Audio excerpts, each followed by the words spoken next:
Hello, hello, hello, hello, hello, hello, hello. All right, y'all. I'm still trying to get it together, but at least I'm on time. I'm on here and I'm on time. All right, my fire is just now getting started. I know ain't nobody on here yet, but that's okay. The Publix didn't have no. Hopefully, the fire will start going up. The flu was coming.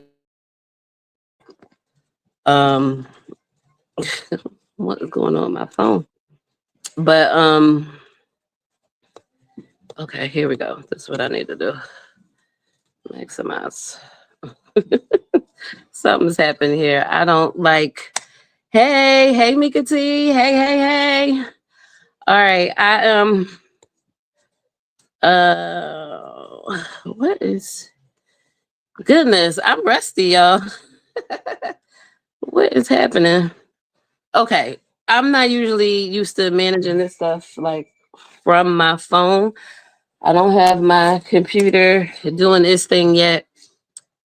I still got my little crab boil on the stove. I was trying to get my fire going. Publix didn't have no real firewood. Hey, Miss Lex Lex. Hey, hey, hey. For some reason, this is not what I expected it to be when I came into the studio. So my phone is not staying up. I'm having to constantly touch this. So I may have to like come off the stage and then work some stuff out. So don't mind my fire. It's trying to get there. It's a little smoky in here because child, I got three of these things in here and don't none of them got enough butane in it. So I had a hard time trying to light the fireplace. How y'all doing? How y'all doing? Hey Marquita. Hey boo. It's the fluid. Okay, yes, it's the fluid. Yeah. Hold on, come say hi. This screen is so small. I cannot see it. I know y'all can see me. Hey, sure. You saying good night? You coming in to say good night? Happy New Year, boo. Happy New Year. I don't like what this is doing in the browser here. I think I'm supposed to be in the app, but I'm not in the app. So I think that's a little new for me. For some reason, the stage is not doing what I needed to do. Okay, it's not doing what I needed to do. But give me a second to get my life. I got a fake log over here burning. At least it's burning, but see the smoke is coming in. It's not really going up. And so what I don't want to happen is for my smoke alarm to go off because that's gonna be crazy. So the flue is open. I don't have enough of a fire. I don't think it's hot enough. Child, I'm trying to work it out. But I got all the smoke in my throat right now. So it's definitely too much smoke in here. So while y'all come in, we got 5 people in here. You gonna be the latest one here. You still on the West Coast. Okay, you got time to go and come back. But I figured if I didn't have no real logs, I might as well have some fun. So I bought some little color packs to go in here when we get the fire really like going. But this flu is gonna be the death of me because this is not doing what I need it to do. So while I got a fire, I just need to get the flu heated up.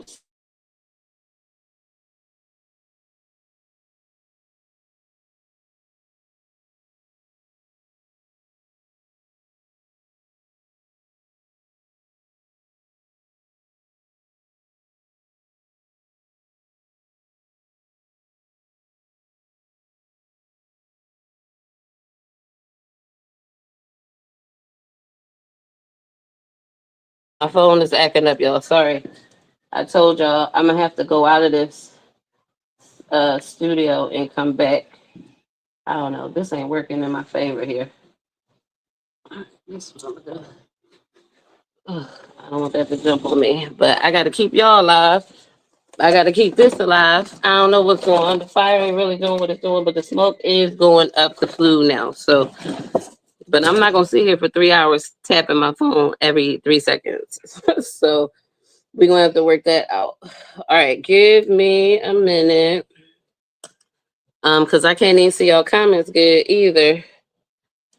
So I need to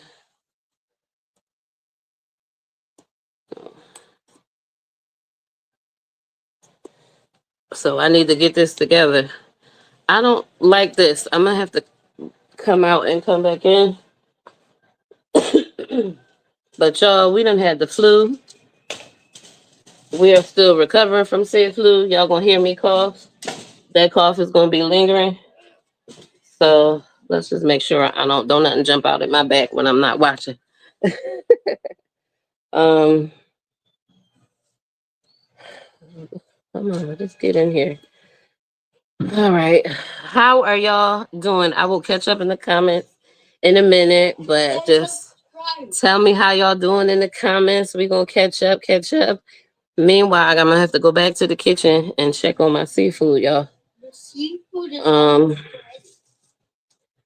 But I need to get in here and get to this link. Turn it down. It's too loud. All right, so he's awake and coming during the TV. So I don't have nothing on the TV. Okay, fire is like going, but the smoke is still like in here. It's coming out. So that's what I don't like. That it's coming out the firebox. So yeah, we got a day now for so that we got to be down for the member. Like on this video. Government, y'all see all that smoke? Comments. That's not supposed to be happening, but it will. Hold on it. Hold on, y'all.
All right, y'all. Sorry. All right, let me fix this up. Okay. So the smoke alarm went off, which is why I put myself on mute. Now to turn on the fan, I had to open the door, let some of the smoke out. Fireplace is doing what it needs to do now. So we good, we good, we good. All right. Jesus. I'm telling you. Okay. So my seafood is good. It still got water. We in here. Let me get over here to the comments and check up on y'all real quick. This is still not doing what I needed to do, so I might have to like go out, even though it made me go out and like come back in. I'm not sure this is doing what I need to do, but we're gonna see if it stay up. If it don't stay up, I might have to like go into my settings and tell it not to like but yeah, so we got a blaze of fire now because the flu was doing what it's supposed to be doing, but I had to open some doors, let some of that smoke out because the smoke was definitely coming out, but it needs to get hot enough in there. And usually what I would do is just hold fire like right up at the flue until it started sucking up. But I couldn't get my little stick to light, so but we roaring now. And there is the bend. So we definitely getting it up the flue now. All right. So let me hit up y'all comments. Right, quick. I just lost my light. How did I do that? I'm not sure how I lost my light. Let's turn that back on. Baby. Okay. All right. So, you can see I'm backstage. Only the host can see me. They'd add me to the stage. Okay. All right. Let me see. So let's stop my mic. Give me a second, y'all. Why is this voice, you guys, so You in here? My other account. This is so I can see, weird. but I can't do anything. This is so weird. I don't think I sent the right link to myself. Shh. Okay. All right. He likes to commentate when he plays this game, y'all. So let me see. Mushroom. Yeah, I don't know. I got my mushroom. This is not letting me mushroom. do what I do. Mushroom, I'm just backstage. Mushroom. Huh. Hey, get away from me. All right. Apparently. All right. Gotcha, people. Let me log in here.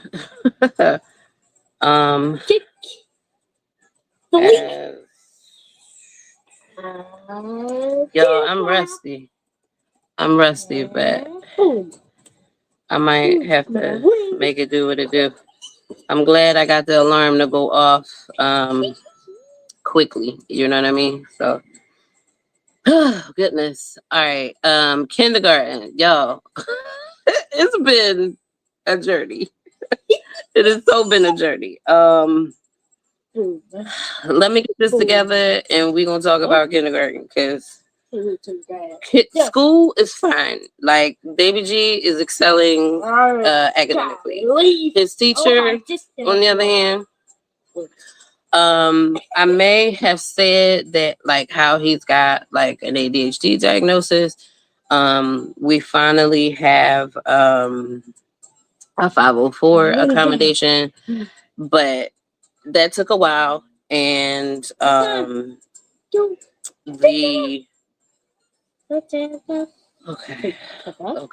All right, I think I'm back here now. So I can yes. All right. I can do what I need to do. Hello, Mika T, Miss Lex. Who else is in here? Marquita, hello, Char. She'll be back if she's not still here. Miss Lex, we got 2 minutes to say Happy New Year. I ain't even got my I don't have no alcohol, y'all. So I do have my glass. I'm gonna go get some lemonade. Okay, Char, that was hello. All right, we got 2 minutes. I'm gonna go get my glass. I'm gonna go get some lemonade so I can toast at the New Year. The neighbor, I'm hitting buttons on this light. The neighbor is already shooting off their fireworks. I guess they watch is ahead of mine. But I don't have no countdown, y'all, because Baby G is commandeered the TV. So I'm gonna go get my lemonade. I'm just gonna say Happy New Year now. I'm gonna get my lemonade and come back and toast, okay? All right, come on here. Let me know in the comments if his background chatter is too much because it's a lot for me in this ear. But let me don't mind my mismatched pajamas either. Be right back. That doesn't work. That's it.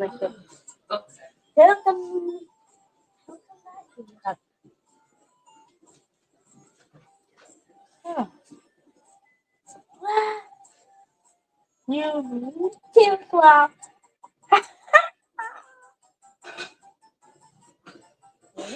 Leave. No. Yeah, still a raccoon. Oh man, yeah. I just got. Look at my. She want to say help. Ah, what's the fight all that? Ah! All right, watch out there. Okay. All right, my phone's not dying, so it's doing what I needed to do. Happy New Year, y'all. Oh my gosh, I was so mad because I went in the Publix today and I was looking for that black cherry Stella Rosa, and they didn't have like none of them. So I was mad, so I didn't get nothing. So I am toasting with some lemonade. Happy New Year, East Coast. Hey, you're being toast. Ooh-wee. Mommy, That's good. that's Okay. Get I'm hungry, y'all. I made me a crab boil, and I got some red lobster cheddar bay biscuits. That's so good. So I just need to catch my breath because exerting myself makes me winded. That's me recovering from the flu. So, woosah, woosah. All right, all right. No, So, here I go pressing the buttons again. don't even press the buttons, okay? Sorry, if I keep losing the light. It's a bit of a madness back here. Okay, so let me get back to the comments. Why this light keep going out? I think it's Don't take game over. it's the power on my laptop here because I'm lighting. Hello. Okay, I'm lighting the I'm powering the light from the laptop. I keep losing power. That's okay. Close the door. I keep knocking the power cord off. It's a little loose. Yeah, you know how that can be. You know, kids, they drop your stuff and stuff get broke, and I need to replace the power cord. That's it. All right. All right. So that was a hello, Shar. Welcome. Baby G looks just like me. Everybody says that. I feel like he's growing out of me, but you know, there are times where yes, we look alike. Let's see. You're gonna be the latest one on here because you're still in Pacific time. Yes. Hang with me, 3 a.m. Yes. Where be you if you weren't fighting that fire? I'm trying to tell you. I looked for like a cleaner log that I hoped that I could have burned earlier, but they didn't have any at the Publix. I was just mad I couldn't get no real wood. So I'm mad about the fake wood. It is what it is, but this little log is supposed to burn for 2 hours. I do have a piece of real wood that is left over from last year that is on here. So technically I got some real wood, and I did have a branch that fell in the backyard, so I could have cut that wood up and been working with that, but child, ain't nobody got time to be out there cutting up no wood. No, that's not what I intended for today. And I miss y'all. Can I say that? I miss y'all so much. I miss y'all. I miss being here. I miss interacting with y'all. I'm so glad that y'all here with me. So glad. Okay. Miss Lex is asking about kindergarten. Hey, Arlette, let me just say hey to Arlette real quick. Hey, girl. All right. Okay. Kindergarten. This is a little bit of a story. I'm gonna say, like I was saying earlier, he has an ADHD diagnosis. We just got his 504 accommodation. The teacher was, how can I put this? And I'm trying to be nice. It's missing. You don't have to say her name.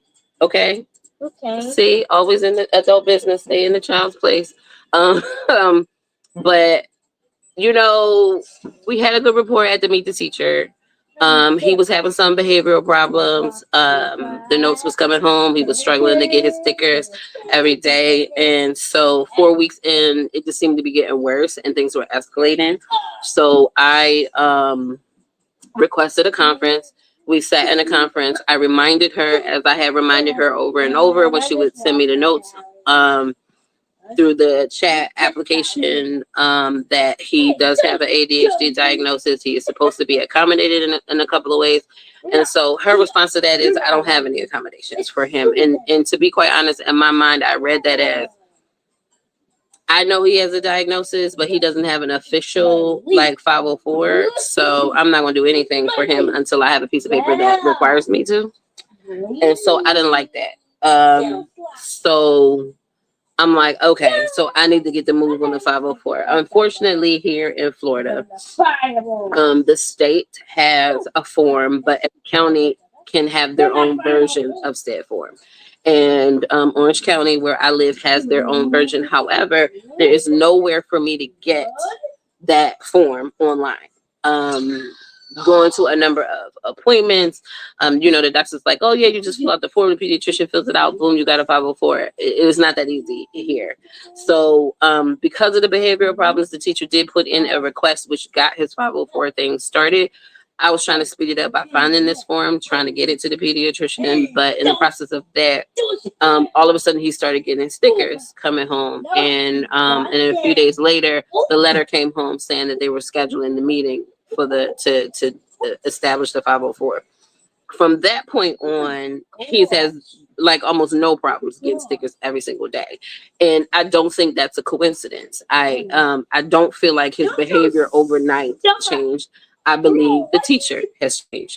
When he had his like biggest blow up at school, I challenged her, and because I said, you keep sending me these letters or these notes, you keep telling me what he's doing, and every single time it seems to be a situation where he was doing good all day, something happened that changed, she had to take his sticker. So I'm like, you're telling me what he's doing, but I'm not understanding the circumstances under which he goes from compliant to non-compliant. So I need help with that. So when she sort of flushed out this story where he had his biggest meltdown, I knew right away the issue was her. She escalated the issue. She certainly did not de-escalate where she had opportunity. And because she gave me that story, and when he doesn't come home with a sticker, I have conversations with him, and I have a story on what happened that day from him. I have the story from her. There were some places where they matched up, and there were other places where they didn't match at all. So when I had a conference with her, I asked her to give me the story again because I had a conversation and I needed her to give me a little bit more information. And the second time she told me the story, now face to face, she actually validated some things that he said. And then I challenged her on things that he says. So I'm not saying that he's a liar. I'm not saying she's a liar. In that particular situation, I think they just had a different perspective on what was happening. In her mind, he was refusing to do his work. In his mind, he couldn't find the page to do his work. Again, she didn't de-escalate.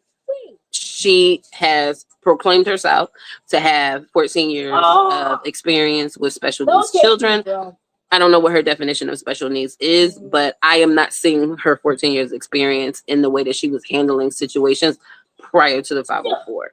Now that he has the 504, or that they were even going to have the meeting to the 504, all of a sudden his behavior has become, stupendous, right? He's bringing home stickers almost every single day, and she no longer sends notes home. I think what happened with the notes is that I challenged her on a few things. I have also noticed a level of inconsistency with her, and then also in the conference, like there was no structured like reward system in her class. And I said, well, he had a structured reward system in preschool. We didn't have any of these behavior issues in preschool. Like what helped me understand the reward system so I can help him understand the reward system. I'm gonna see what this color do, y'all. And so she said, yeah, there really isn't a structure. It's kind of like I threw it at the bottom. It didn't even make it to the fire. Anyway, so we agreed on a structured reward system for him. It was not my intention to make her life difficult, or for her to have to, no, don't do that, please. Or to make her do something special for him.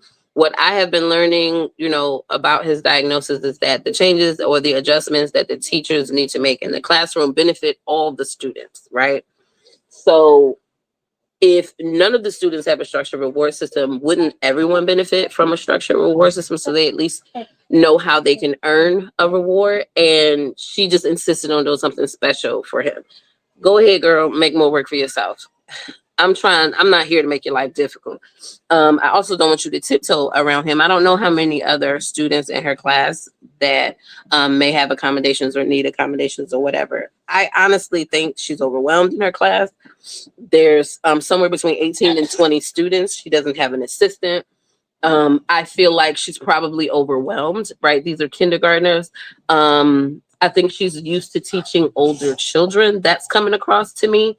I am not an educator in any way, but this is the vibe I'm getting from her. And I think she has expectations that are kind of like above their level. Because she's used to dealing with older children. Maybe she thought coming down to this level with kindergarten that it might be easier for her, and it's turning out not to be. I think she's overwhelmed. She doesn't have an assistant, and whatever behavior issues that he was having wasn't helping her at the time. And so it almost seemed like she kind of had it out for him. The way that like the way he wasn't getting his sticker or whatever. But then all of that, it was like somebody flipped the switch in her the minute the 504 came up, and now all of a sudden he's getting stickers or whatever. I will also say the 504 has also been a challenging experience, because in that meeting, I caught them in a compliance violation, and where basically they said, well, now that he has a 504 on his progress reports, on his report cards, there is going to be a note in the comments that indicates that he's getting ESC accommodations. And I said, oh, no, you can't do that. And they're like, well, we have to notify you that he's getting his accommodations. And I said, that's fine, but you're not allowed to put that on any of his cumulative reports. And they're like, well, this is how we've always done it. So I pulled out my laptop because I just saw that in the documentation for the state that morning. And that could nothing but God, because I was looking for something else and I just happened to come across that paragraph. And I had it up on my laptop. I didn't even have to look for it. All I did was just open it up. I opened it up and I said, read this paragraph right here. She's like, well, I don't think that's what that's saying. No, ma'am, I have reading comprehension. This says that you cannot indicate the fact that he is receiving accommodations on any cumulative report, progress reports, report cards, and all of that. So she called in another lady who she said was closer to compliance than she was. This lady couldn't answer the question either. She kind of patronized me a little bit and was like, I just love when the parents do their own research and this is that and the other, whatever. This is why people need advocates, right? Like, who has time to read through all this paperwork? I just happened to see that paragraph that morning. I wasn't expecting them to say that they were going to start putting this on his reports. Nobody ever got back to me on the answer about that not being there. His progress report came out. The comment is there. So now I have to file an official grievance because this is a violation. You're subjecting my child to undue discrimination when you put that there, because all that note says is that he's receiving accommodations. There is no indication as to whether his academic results or his academic success is a result of the accommodations. He is not struggling academically. However, somebody can misconstrue that comment that way, hence the discrimination that may occur. And this is why it should not be on any accumulative report. So they didn't seem to know, like, you're the coordinator. You don't know that you're not supposed to do this. They're asking me, where did this document come from? Is this a county document? No, ma'am. It's the Florida Department of Education Guide to the 504 document. And it is the first linked document on the county site. So I don't understand why I, the layperson here, have to educate you on what you should and should not be doing from a compliance perspective. So I'm in for a fight, y'all. That is how kindergarten is going at this point. But yes, that was a long way around, but now y'all kind of see what I'm dealing with here. So yes, it's a lot. It's a lot. All right, moving on. Yes, we talked about that. I don't remember what we talked about, Miss Lex. I'm just trying to catch up on the comments here. I don't have any drink, no alcohol. You know what? I got alcohol from last year, so I could make a mudslide, but I wanted to toast. I'm so thirsty. This is why I keep drinking, like licking my lips. I'm so dehydrated. I have not had much to drink. I just got lemonade right now. So no drink, no drinky drink. Could always put some vodka in the lemonade. You know what I mean? I still got some Grey Goose in there. That's actually not a bad idea. I might do that, especially after the situation with the fireplace. All right. That is quick for kindergarten ADHD and 504 in place. Yes, it took the better part of a year to get the appointment where he was diagnosed. It took a long time for me to find somebody who would even take him in to evaluate him under the age of 5. Um, I found a hospital here who would do that. I did the intake. He was 5 by the time they called to schedule the appointment. That was probably on purpose. But yeah, it's a long process. It's a long process. And his pediatrician didn't think he needed to be evaluated, but I'm like, no, there's something there. And I will also say he has had an intake at a different hospital, and that doctor was asking if ADHD was the only thing that he was diagnosed with. And I said, well, yeah, but I'm looking at her like, why? You see something else? And she was like, well, it could be, or it might not be, you know. So she didn't really like get into it or like say, yeah, he might have, you know, something else. Like, I think she was trying to imply he might be a little bit on that spectrum because he is very like touchy feely in your face, and he doesn't really pay attention to the social cues that say I don't like this or I'm not comfortable with this. But she said that could be maybe him being on the spectrum, or it could be a result of the ADHD. So it could go either way. She didn't really try to push anything. Nobody's pushing medication. It's all been kind of like behavior therapy, but that has been a journey as well, trying to get behavioral therapy. The pediatrician that he goes to works with some behavioral therapy, and she has suggested play therapy. The lady she kind of referred me to, I couldn't get a hold of, so I'm waiting for her to get back to me on some other people that I can schedule with. Everything else has pretty much been like trying to get the parent training or the parent education, because nobody's pushing medication. So it's more about like how the parent can have more tools, better skills to kind of handle everything. I will say though, I have like, I'm reading everything, I'm watching everything. There was like an ADHD autism like kind of symposium or something that I signed up for. It was completely free. I watched as much as I could watch. And I learned a lot, right? A lot about the diagnosis, a lot about how the behaviors are. And I'm just trying to educate myself so that I can be better. And essentially what I've learned over time is that all the things that frustrate me about him go back to his diagnosis. So I am learning to give him more grace because, you know, he's not listening, or he's, you know, not regulating his emotions because he's incapable of doing that, right? All of that goes back to his diagnosis. So I have to check myself. I'm not perfect, but I have come a very long way as far as like how I deal with him and the undesirable behavior. So I'm like trying to check my vocabulary as well. It's a journey, y'all. It's a journey. But I will say all the doctors that we have seen, you know, the questions that they're asking me, how I'm responding to them, how he like behaves on site and how I handle him.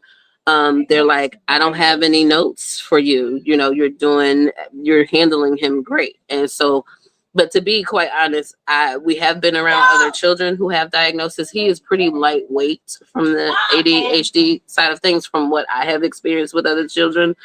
So I think you know, I don't. He appears lightweight, at least for me.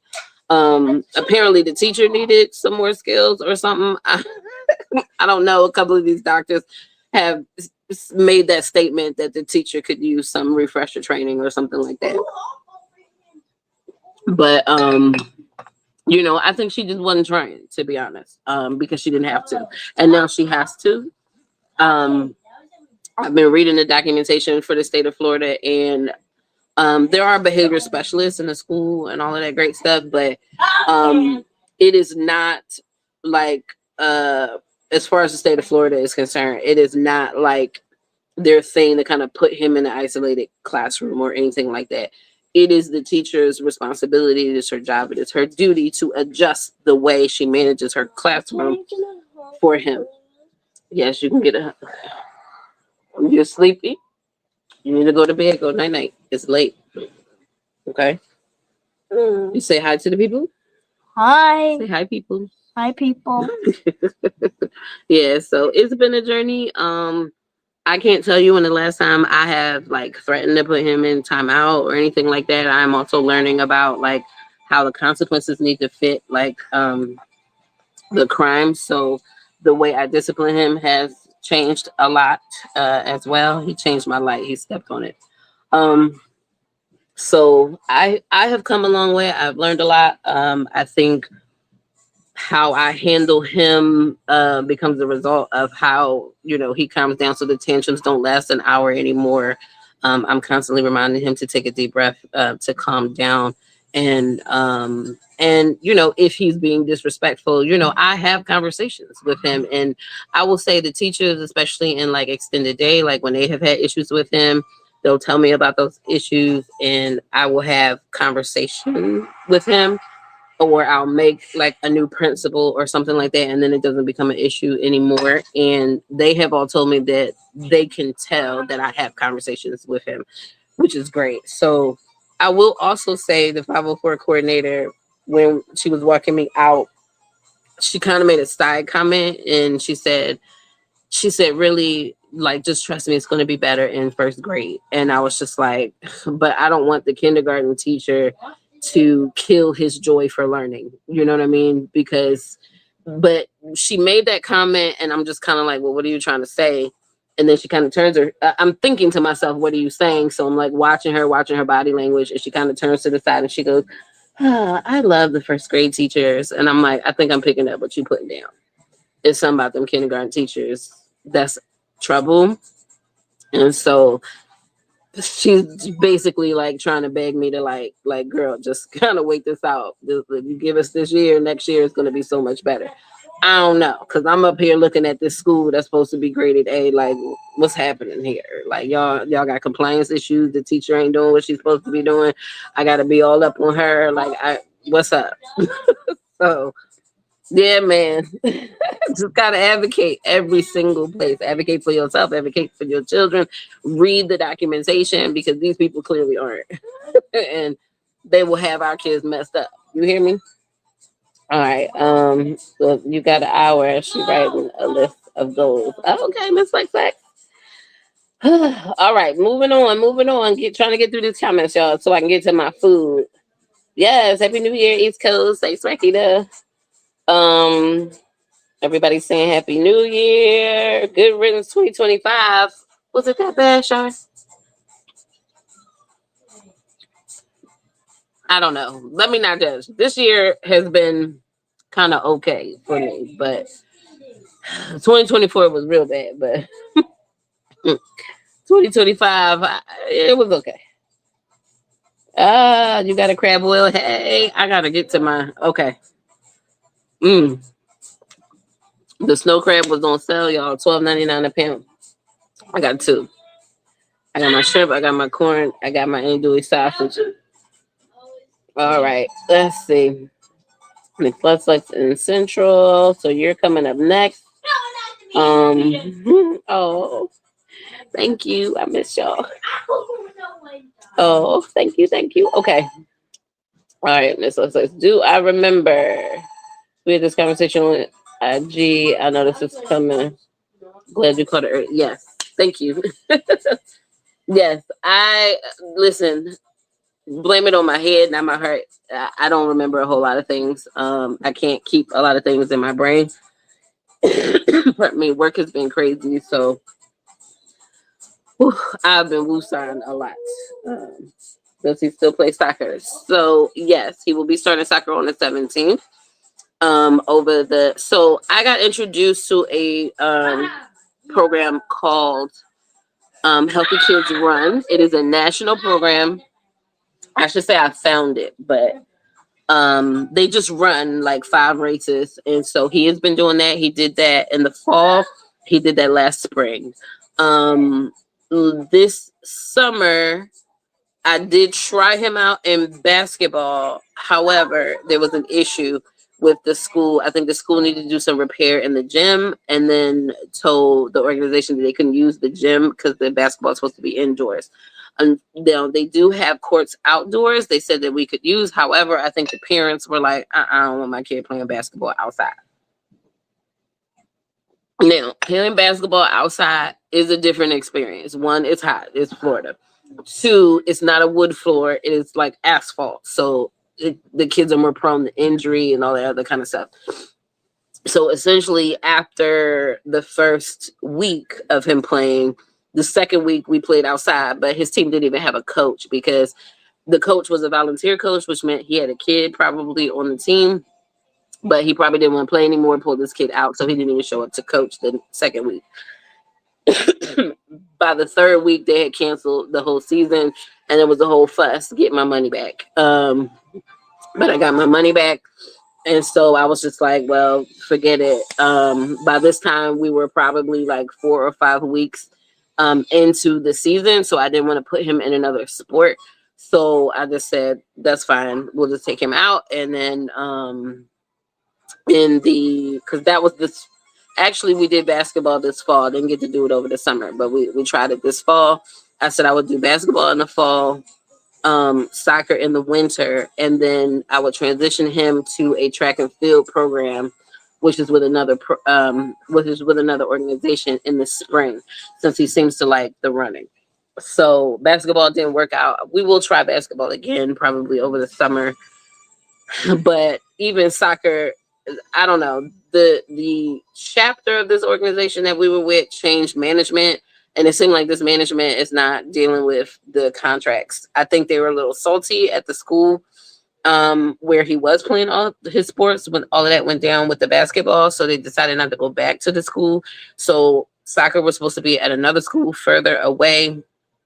And then I just received, I want to say this week, I've been between this week and last week been receiving emails about the fact that they don't have enough people who signed up at that school. So they have now moved it to another school even further away.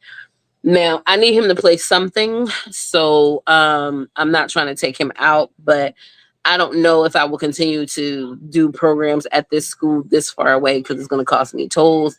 And I'm already not a morning person, and a lot of these start at like 8 o'clock in the morning, 9 o'clock in the morning, and it's going to take me 20 minutes to get there versus the 5 minutes because this other school is just down the street. I don't know how long. I might have to find another organization for him to play soccer in, but for now, we're still doing soccer. But we're trying other things now that he's older. Once he turned 5, that opens some doors as far as other programs. So there is flag football, but I don't even want to get started there. He's got a football kind of body, and I don't, he's going to have to beg me to play football. I don't have a heart. I'm just saying, I don't have a heart. But I've had a lot of men tell me he needs to play all the balls. Well, he's going to have to beg me to play football. I'm not encouraging it. If he wants to play it, I'll let him play, but I'm not encouraging it. That's all I'm saying. All right. By the time my son got to 6th grade, most ADHD symptoms went away. Hopefully, prayerfully. I don't know. I mean, a lot of people do think like ADHD and autism are superpowers. It was never my intent to medicate him or whatever. I do believe that I am probably undiagnosed ADHD. It shows up different in girls, and then plus, I grew up in the 80s. Wasn't nobody trying to diagnose ADHD back then. So it is what it is. But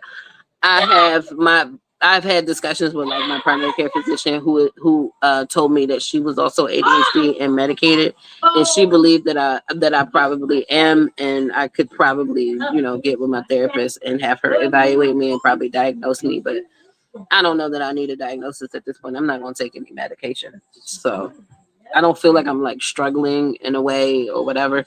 But I do think a lot of it is there.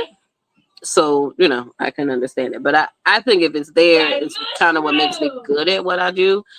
So I'm not looking to change any of that. All right, girl, I was in the same situation with my 6-year-old teacher. Admin struggle. It's unnecessary stress on the parents. Yes.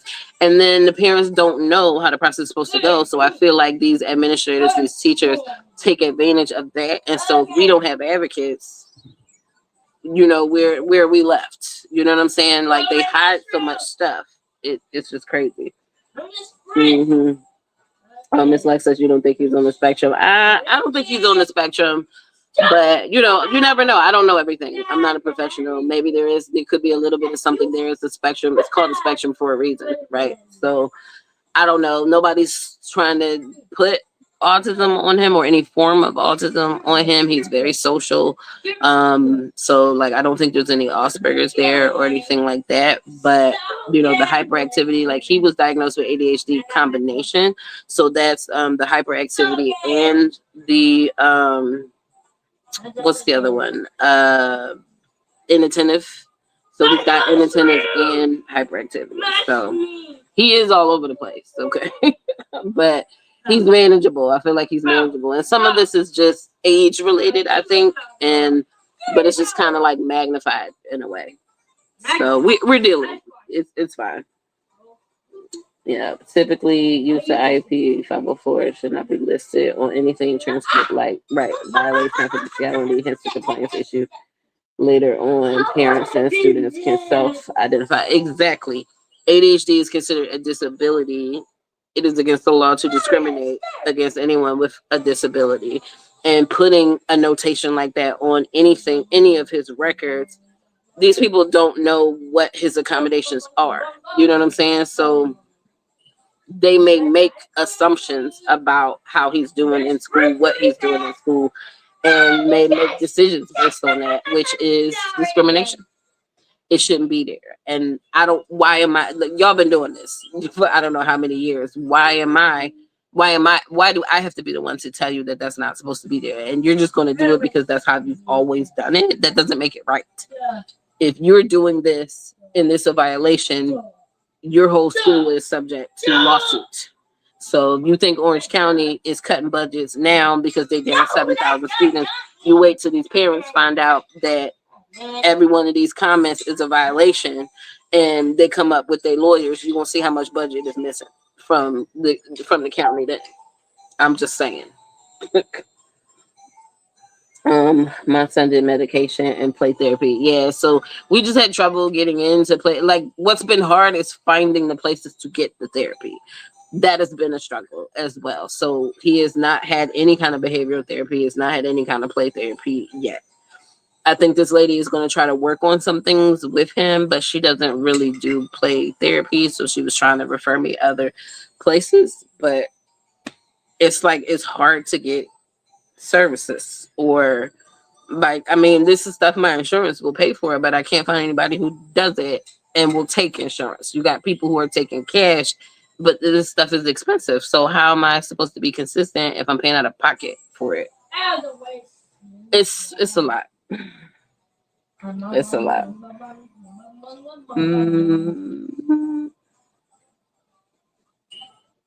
Yeah, y'all saying hey. So baby J, all right, let's see. Bought my son's teacher a book titled Managing ADHD in the Classroom, the Best Evidence-Based Methods for Teachers. And she thanked me. Okay. I think I'm gonna do that. I'm gonna find that on Amazon, and when he goes back, I'm gonna put it in his folder with a note. Because clearly the behavior specialist ain't giving her no tips either. You know? Anyone else eating grapes? Oh, I just bought the best grapes from Publix. Oh, I can't wait to do them today. But I gotta get my seafood first. I agree. No football, not worth it yet. I know a lot of the rules have changed. The equipment has changed, so it's supposed to be better. But no. I already know he's got the body. Some coach is gonna look at him and like, I need him on my team. No, you won't have to beg me. If he's into it, okay, but I ain't encouraging that. All right, y'all, let me go get my seafood. Enjoy the fire. I will figure out how to get the color going when I get back. I don't want the water to dry out of my seafood. I'll be back.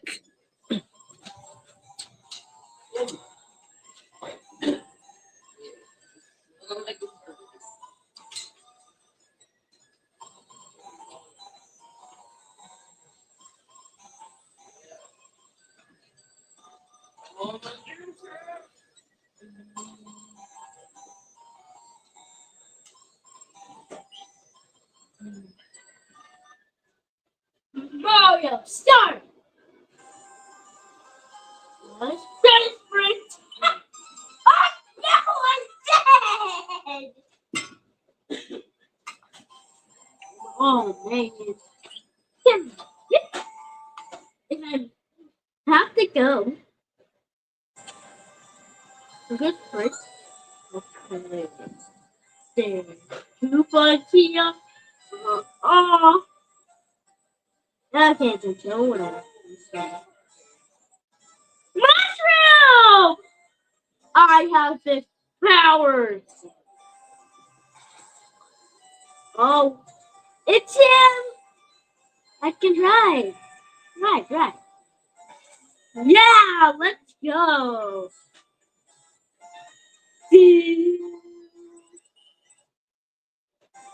Off and punch. No! Where are you going? No! No! No, he's gotten away. Oh! What if this happened? What? I was trying to ride on that Koopa and I just died.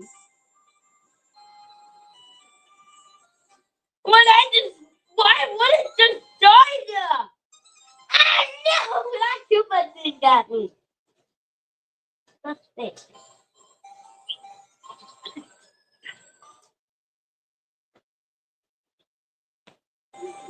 Yeah, boom. Boom.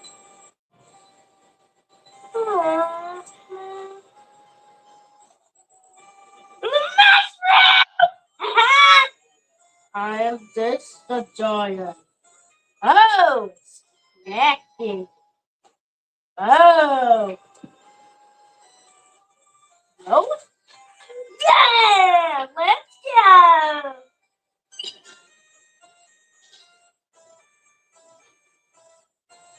Hey. Time. Yeah. You have thrown fireballs.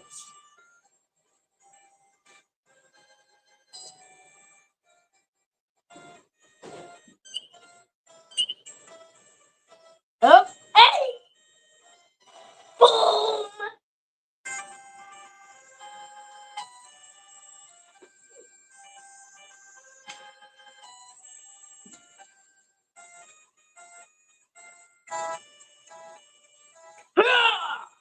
Yeah. Okay, y'all. I was just in time because my little corn and sausage and stuff was getting scorched. So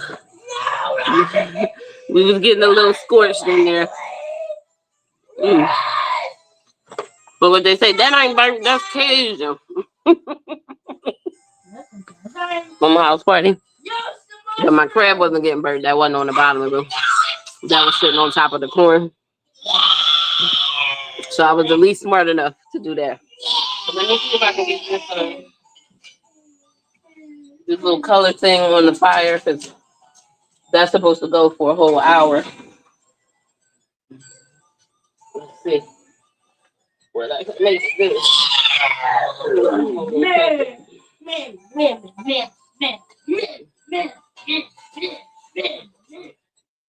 Let's see if I can get that over there. Let's see what it do.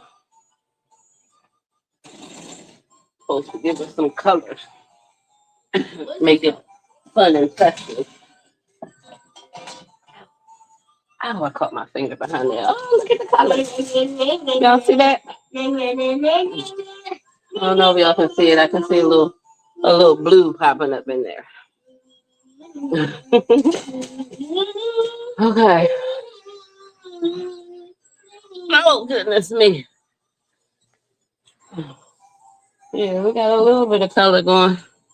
I don't know how well y'all can see that, but I got my crab. I got my cheddar bay biscuits. They're not as hot anymore, but that's okay.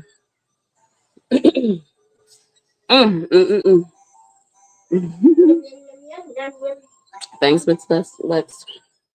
29 minutes. How you doing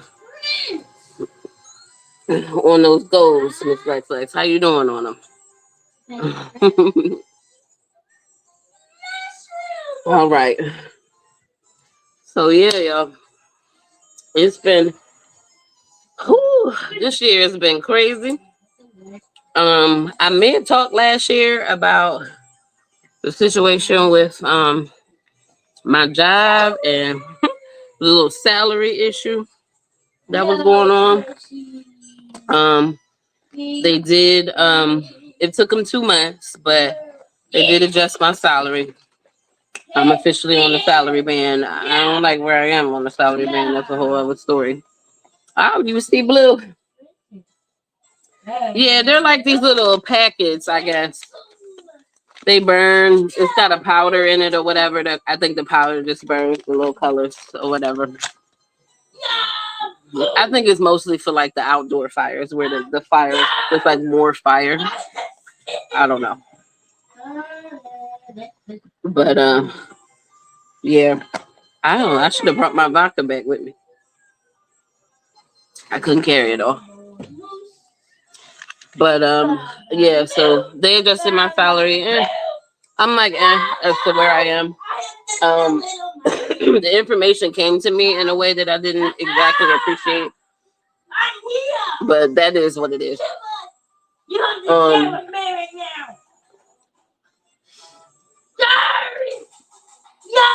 I made my move. They made their move. I need to make my move. I'm trying to figure some other things out in life right now. So right now, that's not really a focus. I'm just glad to at least be on the salary band where I belong. And we'll see. We'll see. The God's working it out for me. I'm still family focused. You see what I'm saying? So,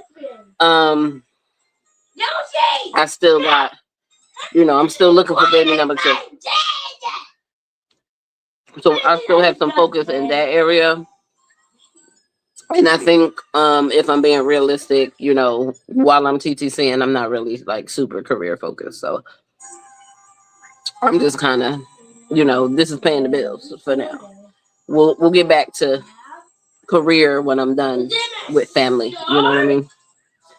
So, but and I am making other moves. So I'm not ready to talk about those just yet. So we'll see. Hopefully y'all see me a little bit more often soon. I'm still, the weight is still a journey. I'm still working on that. I've done a few things with like functional medicine doctors. I'm seeing a hormone lady, and she's like, your hormones are fine, but it seems like I have kind of like an absorption issue. I'm not really absorbing a lot of the supplements that I'm taking. I'm finding my own things. I'm consulting other people. The hormone lady seemed to think that maybe I was having some kind of like mental issue, that like there's something in my mind that's kind of keeping my body in fight or flight, which is making it hard for me to lose weight. So she suggested therapy. So I have been in therapy for the last few months. I think that's going well because like emotionally, I feel like I've been on this roller coaster, and it's probably coming across to the therapist like a roller coaster because most days I seem pretty well adjusted, and then some days I'm like all over the place. So, yeah, she doesn't accept insurance, so that's a journey as well. But I like her, so I like her. I like talking to her. Unfortunately, there are other things going on in life, like stuff with Jaden, and so that takes up a lot of time because that's what I have going on, So we'll see. We'll see. Everything is a work in progress, right? So, yeah. The color is a little pretty. I wish it shot up a little bit more with the flame. Maybe it will with like a newer fire. But it's a very subtle, like blue. And I didn't read the instructions. I don't think I'm supposed to like sprinkle. I think I'm just supposed to like throw the whole pack in there, and then it does what it does. So, A mushroom. but it's supposed to burn for an hour. So, Oh no. um, We fell into that hole. this has, I think, three in it, so it should get us through this whole life. All right. Let's see. I wrote out 12 things to focus on and work towards. Okay. Something every month, or like, do they build on each other? Um, I want to say this year I've been a little bit more focused on um other streams of income, trying to be focused on like making more passive income, and then also working on debt. So it's not really like a 2026 like kind of goal. It's just more like I need to be a little bit more focused on this, because I'm also realizing that I'm closer to retirement than not. I have been with my current company. It'll be 14 years in March. And the company that I was with prior to that, I was with them for 8.5 years. So 14, 8 years, that's 22 years. I am, I don't want to say I'm feeling old, but I'm feeling seasoned for sure. And and I'm starting to like visualize like what would it look like to retire in 10 years when I'm 55. It's not old enough to get Social Security, but like, could that be a possibility? Because in 10 years, I will be, 32 years of working, right? Aren't we supposed to retire after 30 years of working? So I would love to retire at 55. But, gotta put kids through college if they want to do it. So I might have to work. Maybe I don't. I don't know. But these are the things I'm like trying to focus on, like investing for income, and just starting small. I'm not a professional, so I'm just trying to. These are things that I haven't done before, and I feel like things have changed enough where I feel like I want to dabble in it a bit and see how I do. I mean, I have a retirement account and all of that kind of stuff, but a lot of that, is kind of like automatic, and it doesn't make the most money either. So given that I am closer to retirement than not, now I want to really start thinking about that. And also, having young kids, I also want to be able to like be around for their stuff, So I don't know. There's a part of me that just feels like I don't want to work for somebody else anymore. And I've always had an entrepreneurial spirit. It's not really worked out for me where I could like quit my 9 to 5.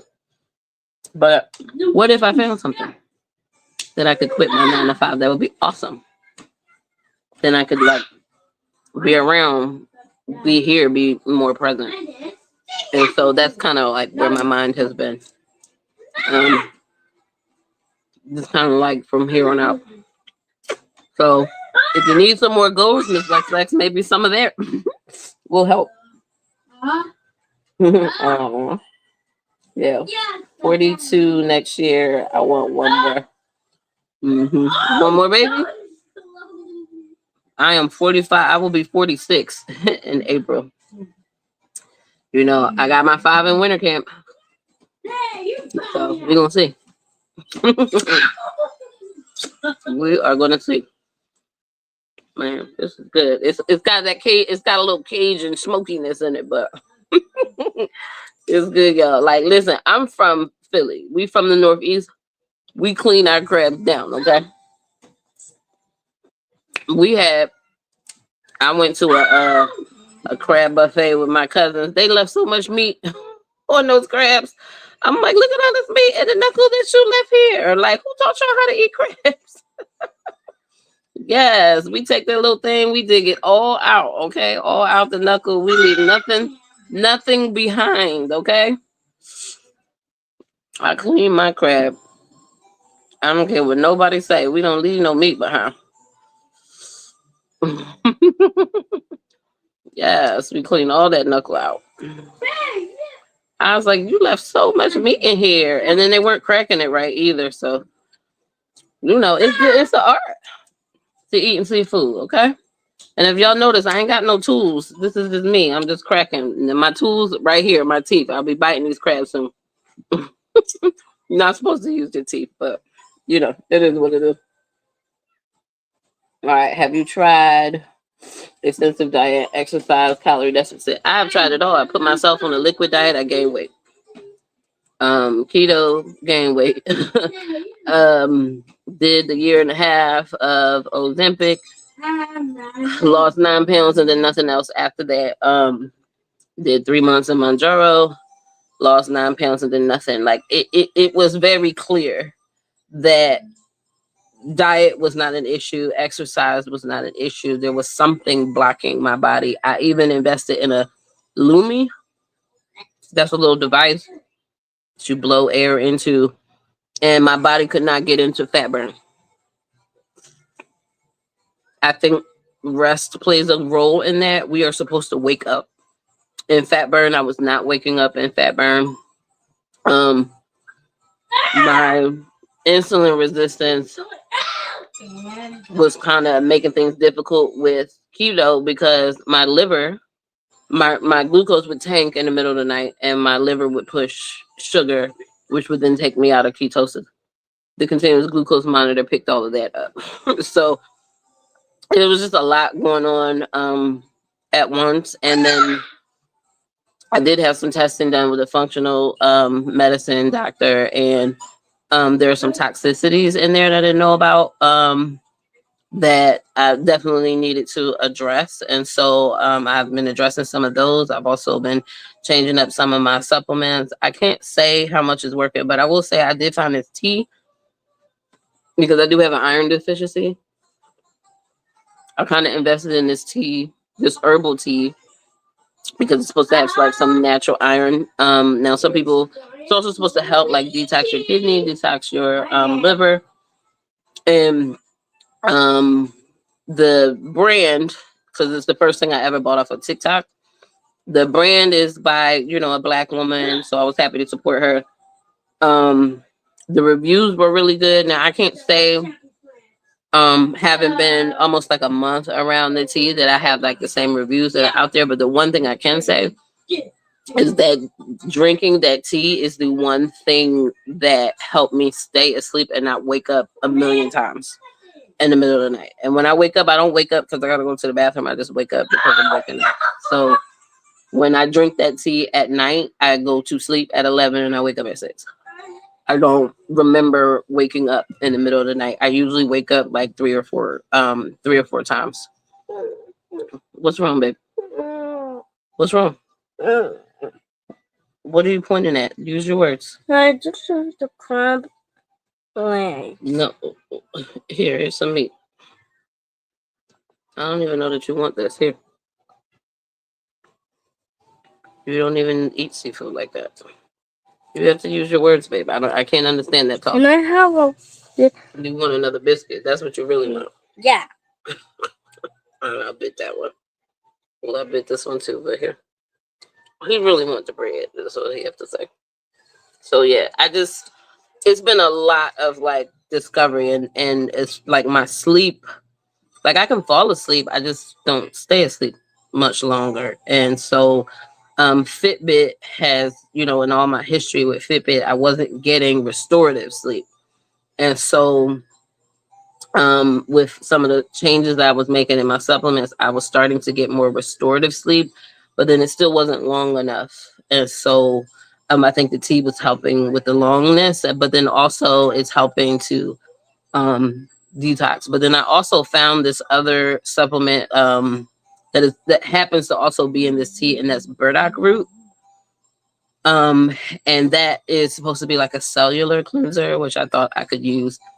And I think that and some this omega supplement that I started taking, I think a lot of that has just been really helpful because in a lot of my testing, my inflammation markers have been really high. So just trying to figure that out. And for the most part, I think the doctors have been ignoring it because of the diabetes or the insulin resistance, because you tend to have high inflammation markers when you have insulin resistance. So they haven't been trying to do anything about it. And so it's just like, why are you ignoring this? So I'm having to advocate for myself as well, health wise. So, but that's not really new now, is it? So a lot of that going on. So it's a lot, yeah. It's a lot. It's a lot to juggle, and then people at work trying to get you to think about your career. It's like I got bigger fish to fry. You know what I mean? Who's got time to think about their career when I'm trying to get my health together so that I can have another baby? You know, I'm not telling them that. You know, I think this time when I'm pregnant, I just need to pop up 20 weeks. I'm pregnant. My day off is going to be this. I've already worked it out. There's no negotiation. I'm out of here on this date. And I think people are going to just be like, okay, wow. Yep. And I'll see y'all in another 6 months.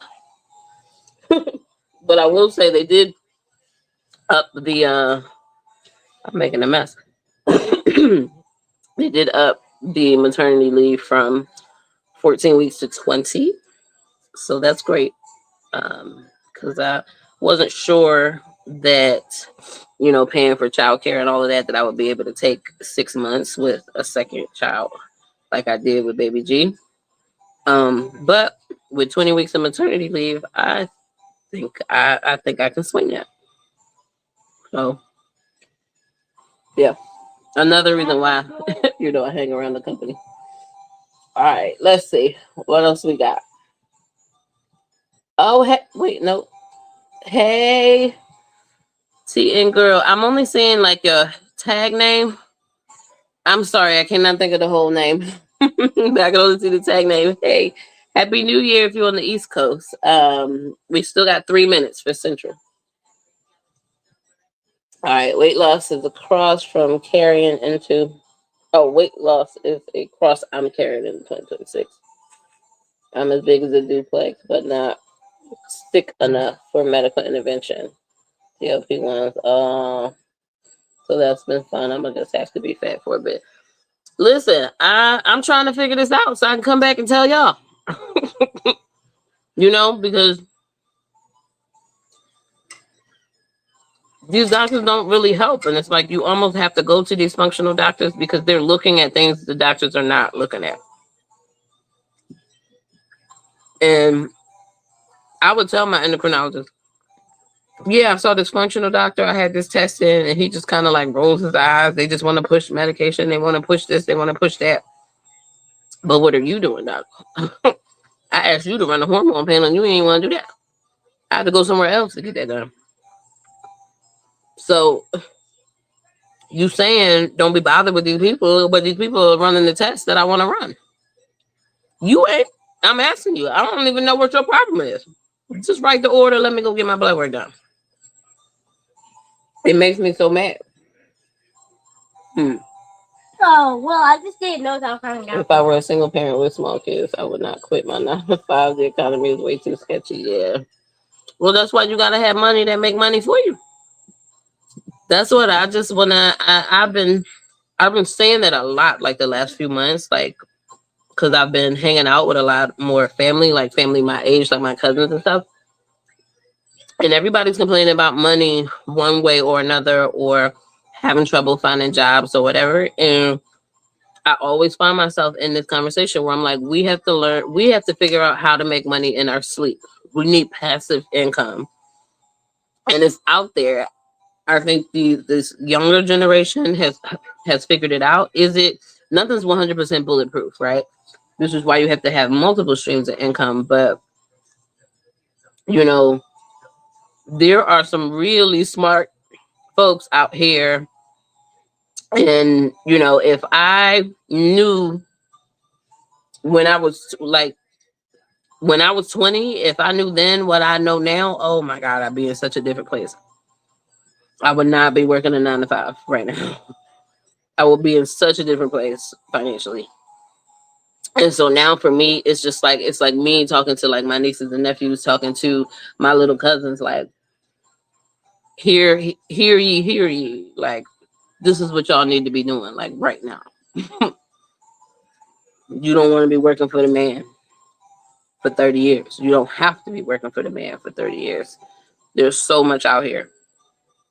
And so I'm just trying to figure it out, you know, figure out what works for me, um, and go from there, you know.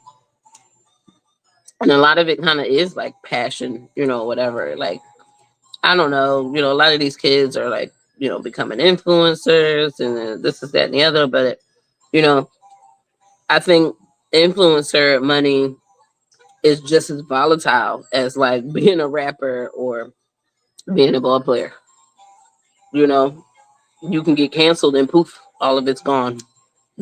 Just like that for something you said as a kid that's still out here on the internet or whatever. Like, the world's a crazy place. You just don't know, which is why the multiple streams, you know, you just gotta have it working for you so many different ways. So that when one way is on the down, the other one is still, you know, something else is still moving. And saving and spending within our means and, you know, not holding debt. Um, you know, like if I didn't have student loans, my life would be so different. You know, I don't have, you know, a whole lot of like, I don't have a whole lot of credit cards or whatever. But like, you know, debt rules a lot. And, you know, a lot of that debt starts immediately with like the student loans. I'm like, right now, if I continue to pay the minimum, I will be paying student loans well into my 60s. You know what I'm saying? So I don't, who wants to do that? I'm paying student loans like somebody's rent. I don't want to be 60 years old still paying student loans. So something got to give. You know what I mean? Something got to give. I know you're not considering the sleeve. You're working on another baby. Yeah. That, and, you know, I feel like I don't have much of an appetite now. Right. And to be honest, you know, I think I have an extremely slow metabolism. Um, that is a habit that has come with my upbringing. Um, and so that's something I've done to my body over years, and it's not going to get fixed right away. So I don't think the sleeve, which is only going to keep me from eating even more, is the solution. You know, I may lose weight with the sleeve, but am I losing weight because I'm taking in less calories, or am I losing weight because I'm, you know, essentially starving now because I didn't have much of an appetite before. Like, I cannot eat. I already can go all day without eating. That's not a problem for me. Um, like I said, I've been on a liquid diet. I still didn't lose any weight. In fact, I gained 2 pounds on a liquid diet. And it's like, I don't, I don't know what else to do. You know, I have tracked the calories. I don't consume, even with the eating out on a regular, I don't consume enough calories to maintain the weight I am. So why can my body not get into fat burn mode? I can't lose weight if I'm not burning fat. I'm just burning carbohydrates. And then when those go, my body's not transitioning to fat. So I'm just exhausted, right? Because I don't have any other energy store. So that's what's happening. But the doctors don't want to look into that. The endocrinologist is not trying to figure that out. That's the doctor that should be trying to figure it out, and he's not. So he just wants to keep pushing Trulicity, Manjaro, Ozempic, like keep going around the bend of these medicines until maybe we find something that will get me to start losing weight. Slowing down my digestion is not really working because I already don't eat. I don't have a hand to mouth problem, right? That's the assumption these doctors make when they see you and you're overweight, that you have a hand to mouth problem. You're snacking all the time. You're eating too many calories. If we can reduce the calories, then we can reduce the weight. That's not true 100% of the time. And that's what the functional doctors are getting at. They're more getting at not the symptom, but the problem. But however, they want $1 million to help you get there. And getting there is probably really simple. They're just making a whole bunch of money off it. And regular layman people like you and me can't afford to pay $15,000 outside of insurance to get the solution. So now what? You know, healthcare is just too big of a business. So, you know, the food is killing us. You got to grow your own. Nothing's safe, you know? Nothing is safe. So, what do? Kidney and liver detox. Definitely important. Yeah, like that's everything I'm watching. Like, do I have a fatty liver? Nobody's doing a scan for that. I've taken supplements that, you know, support the liver, support the kidney. You know, I'm been taking probiotics. I take, you know what I mean? But that doesn't mean all the crap in the intestines that tends to not move. Probiotics don't necessarily move that. Going back to that tea that I found, that does actually move that. And I think, you know, it's taken some time. You know, even my hormone lady, like she's testing for like this hormone called pregnenolone. Now listen, I'm not a medical professional. Get your own hormone lady. But that hormone is the precursor to all the adrenal hormones. My body was depleted. The lab range was like 22 to like 200 and something. She said, you know, optimally that value should be like 150. Mine was 25. 25. Now I've been taking the supplements.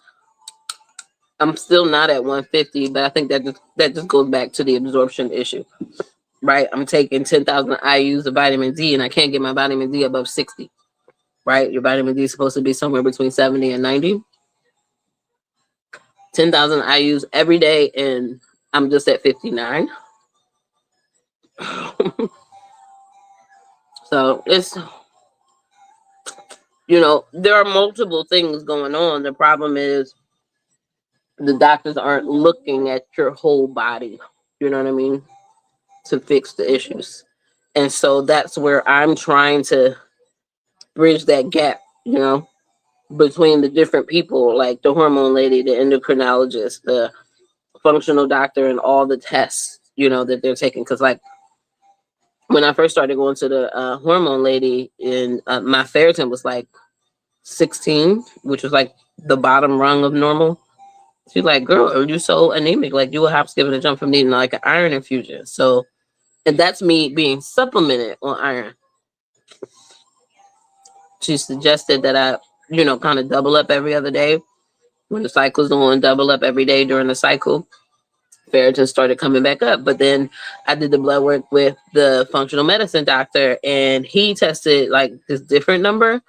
While my ferritin was higher, that reading basically indicated that my iron saturation was like nil. It was like 9, which is horrible.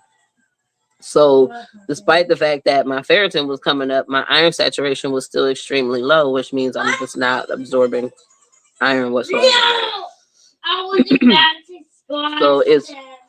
it's just a struggle. So like what's keeping my body from absorbing the iron? Then you watch these other functional medicine doctors that talk about how like your cells have receptors and the receptors get blocked because of inflammation. Well, my inflammation numbers are like super high. So if my inflammation numbers are high, none of my receptors are working, which is probably why I have the absorption problem. Can we put all this together, people? And the doctors just look at me like I'm crazy. So, all right, you're a doctor, but I'm gonna work on this myself. You know, if I gotta work on it naturally, because you don't want to take me serious or what I'm saying serious. So it's just hard. Hey Rachel, face. Hey girl.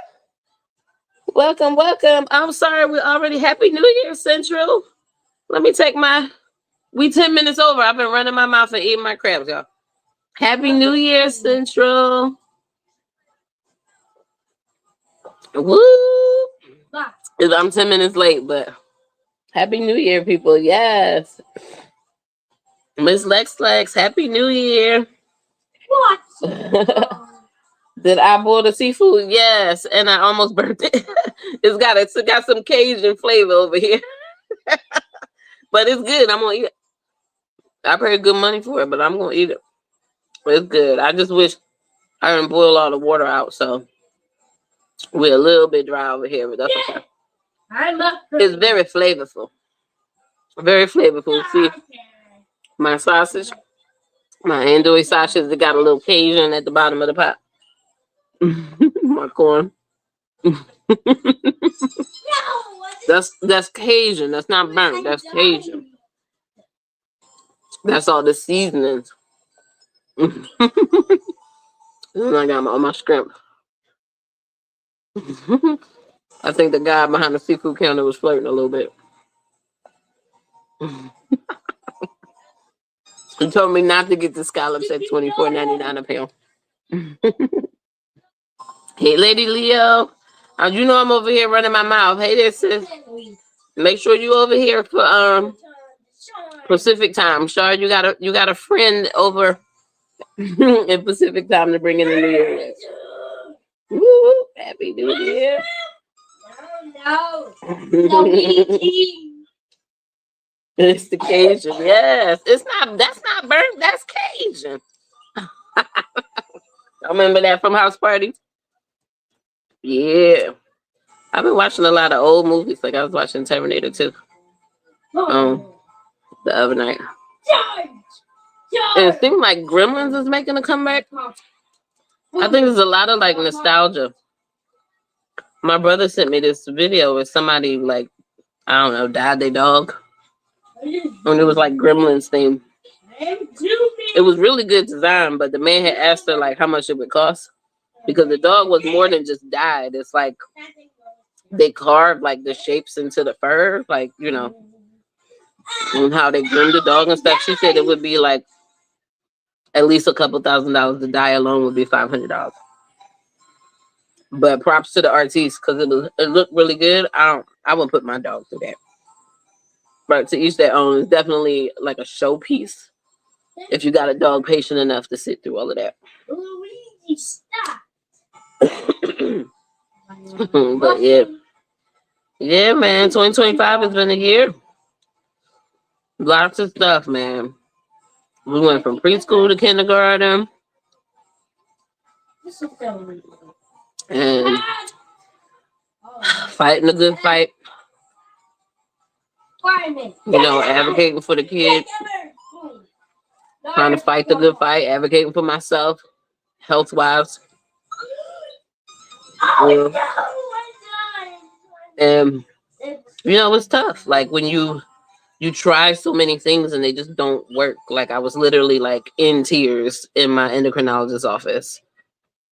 To the point where he brought me, like, some rose water. To, like, splash on my face and, like, inhale just to kind of, like, de-stress. Because I'm, like, I'm trying so many different things and nothing was, like, working. So, but I just think, you know, getting the right people to, you know, interpret your blood work, testing for the right things. My endocrinologist is like, never tested for no pregnenolone, you know, but they can tell you, oh, you're having an adrenal issue. Well, why? because I'm not making enough hormone. Like here I am thinking, because like I wanted him to test my cortisol. He didn't want to run the test. He's like, well, we already know the cortisol is high. So what? So let's just test it and see how high it is. He refused to test it. So my hormone lady did the test. You want to know what happened? My cortisol was too low. Too low. How does that happen? Pregnant alone. I didn't have enough of the precursor hormone to even generate the cortisol. To generate, like, that precursor hormone is responsible for all the adrenals, cortisol, estrogen, progesterone. You know, I was having like issues with like heavy bleeding. She put me on a progesterone supplement. You know, so that's helped a lot with that. Like, it's just nobody's going to send you to these other doctors. Sometimes you just have to go to the doctor who doesn't take your insurance to live a better life. If nothing else, for the data. For the data. I'm a data girl. If nothing else, for the data. Even if you don't believe what they're saying, they're testing the stuff your doctors refuse to test. If the doctor won't test something that you want to see for data, find somebody who will. Unfortunately, that's how it has to be. And also, unfortunately, those people are expensive to see, which then makes it prohibitive, you know? So it's like, you know, they want to stick.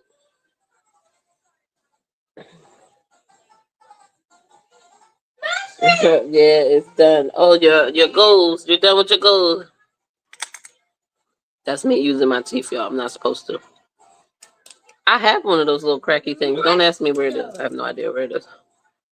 I probably got 2 of them in here. But I really wanted some seafood. I got some cocktail sauce here that I haven't even opened.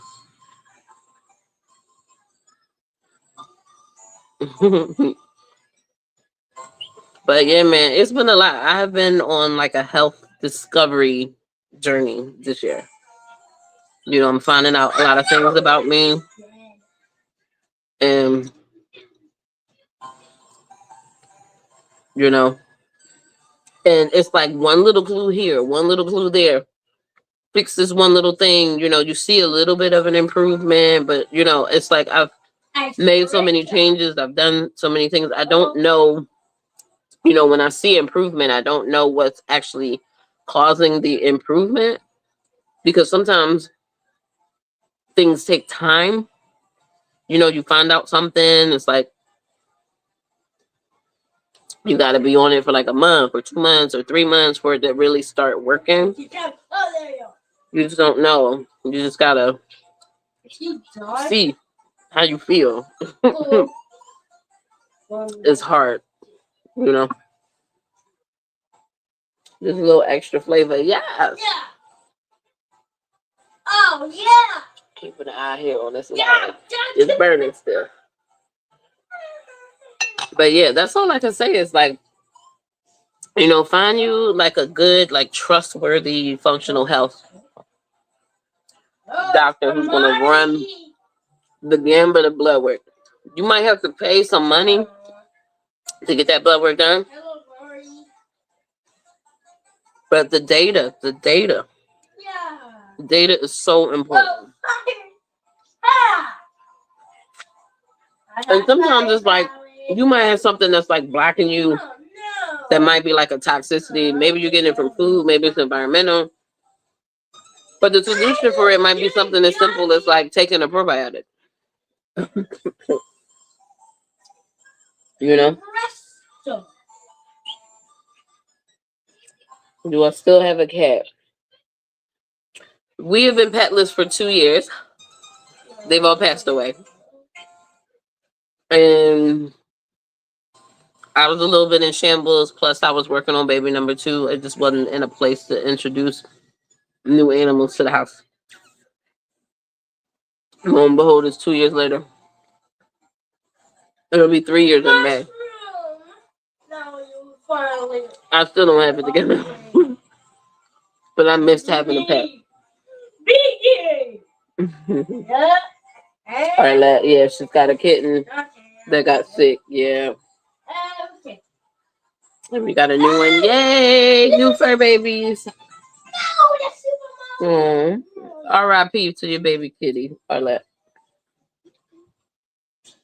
Preparing to change OBGL, and I've confirmed she's crazy. Crazy? What'd she do? What's up, babe? The fluid is a type of oil that you can use to fire Huh? on the firewood. Oh. You been scratching your face? I see welts on you. Yeah, well, he's still not 100% recovered from the flu. He had a follow-up appointment on Monday. Doctor said she heard some like crackling, so he is on like his third round of antibiotics. We had 2 rounds of antibiotics to fight an ear infection. My poor boy's been through the ringer. So when he caught the flu, kind of behind me, his flu came with hives, which I had never seen, never experienced. He's still kind of sort of fighting the hives. So they're getting better, I want to say, but maybe because of the latest antibiotic that he's on. Pardon me. I need to drink something other than this lemonade. But I didn't get around to giving him the Zyrtec to keep the hive itching down. So now he's scratching himself, and what happens is everything turns into like a welt. It's just been a mess. The doctor thinks it's some kind of environmental allergy, but nothing's changed in here, so I don't know.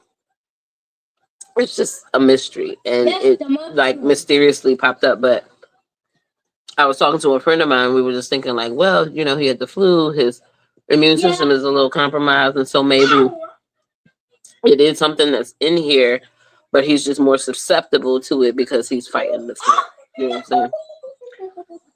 So all things are possible. We just trying to survive up in here. Mommy, the Luigi. Tamika's kitties went over the Rainbow Bridge one by one. Yeah, so over the past few years, I don't believe she has one now. No, I don't. Thank you, Shar. One by one, 2 of them a month apart, and then the last one went on Mother's Day. So I spent my morning Mother's Day burying him. That was fun. My mushroom. He was the only one I didn't announce because it was Mother's Day. We've been petless ever since, so yeah. Boom, I really do miss having a pet. Yeah. But it's just life is chaotic right now. If I got another one, it would be a kitten, and kittens are like so rambunctious. I can't. No way could I deal with that right now. My poor crab is getting cold. It's so good though. You're going. Let's see. You're just so gone. Listen, one time I was using that. Oh, the cracky thing. The first time in real life, so why did fly out of my hand across the restaurant? No, just bite it, girl. No, you know what? If you eating king crab, you need the cracky thing. Don't bite king crab. You'll mess your mouth up. They're very spiny. I personally don't care for king crab. I don't like the consistency of the meat. I think people love king crab because it's a lot more meat when it comes to crab, but it's like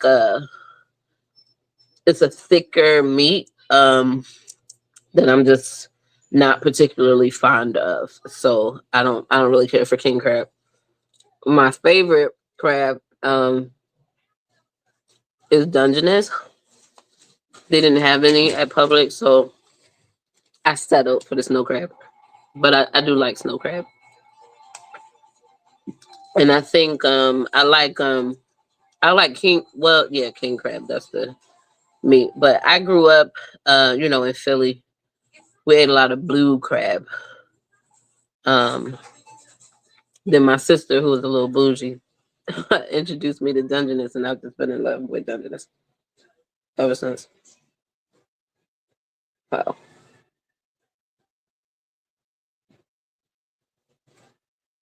But you know, you can find me in the slums of Snow Crab any day.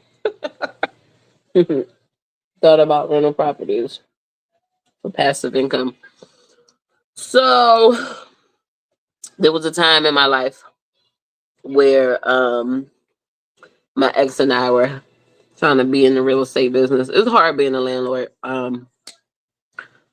You know, some people get into real estate to like flip houses, some get into like have rental income. I think rental income is great if you can get into it, but it's work. I guess it doesn't have to be work if you hire a management company, but that's more out of your money. So it's like you kind of have to decide.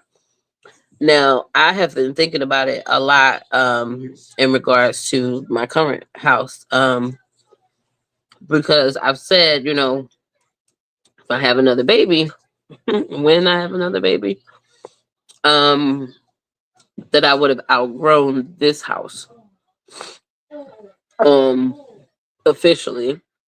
Not that we couldn't operate in this house, but I would be looking for a slightly bigger house, just like maybe one more bedroom, four instead of three, with another baby. But the thing is, I've been in this house uh 18 years. So I am so close to this house being paid off. It's like, do I want to sell this house,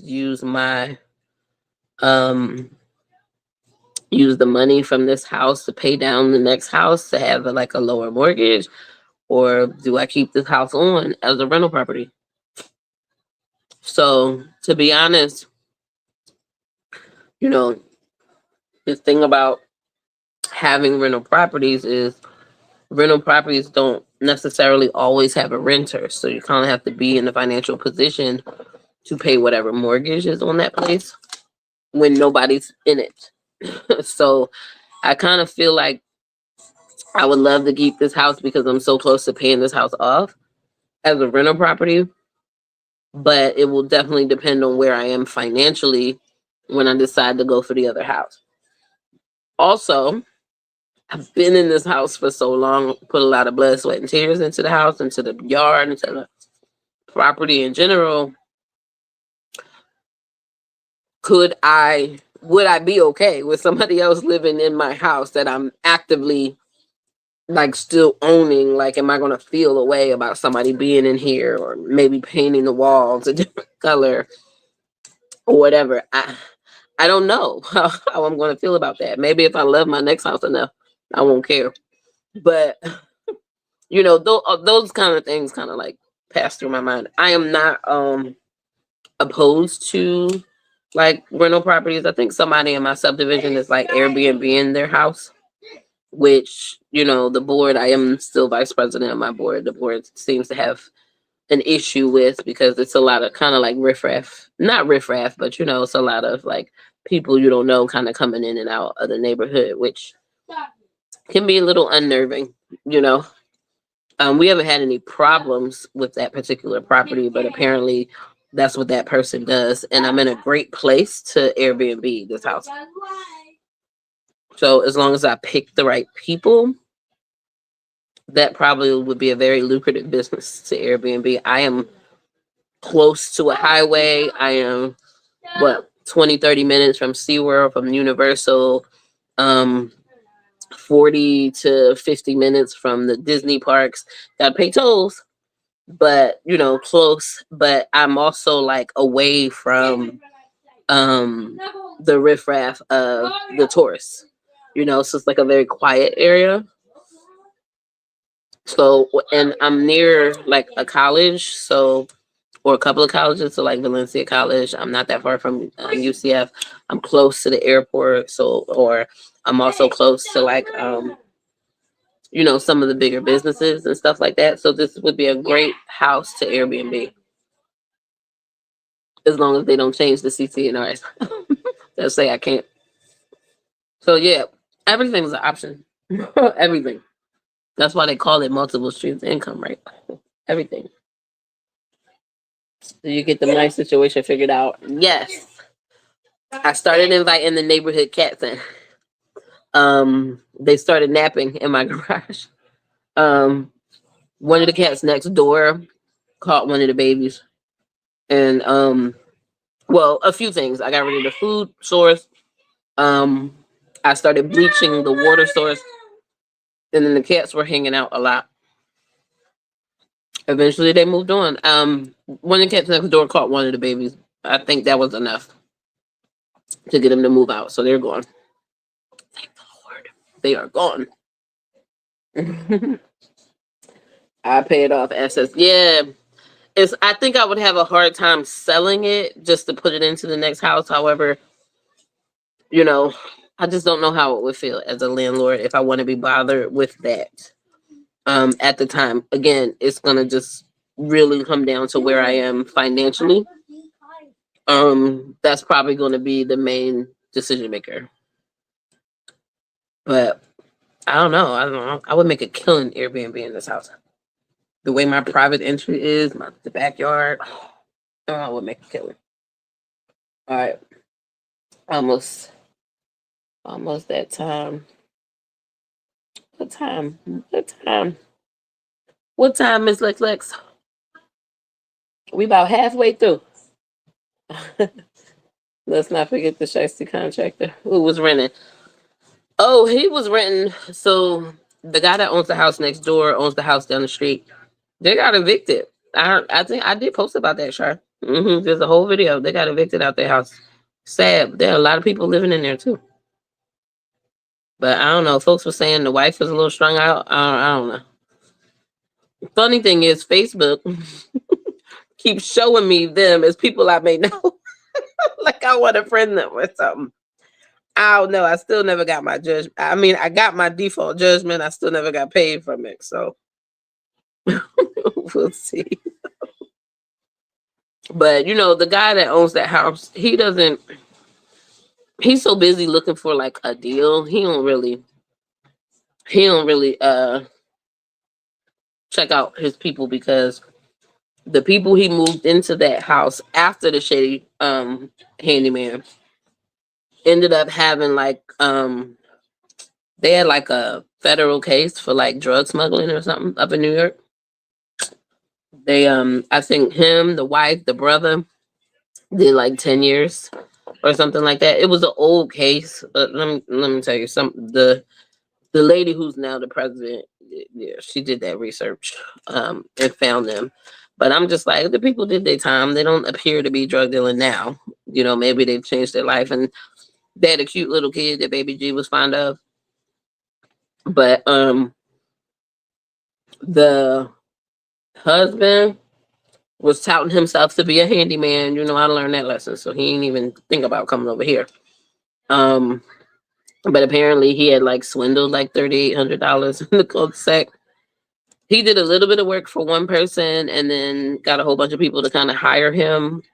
And then he kind of like took deposits and then didn't show up to do the work, kind of deal.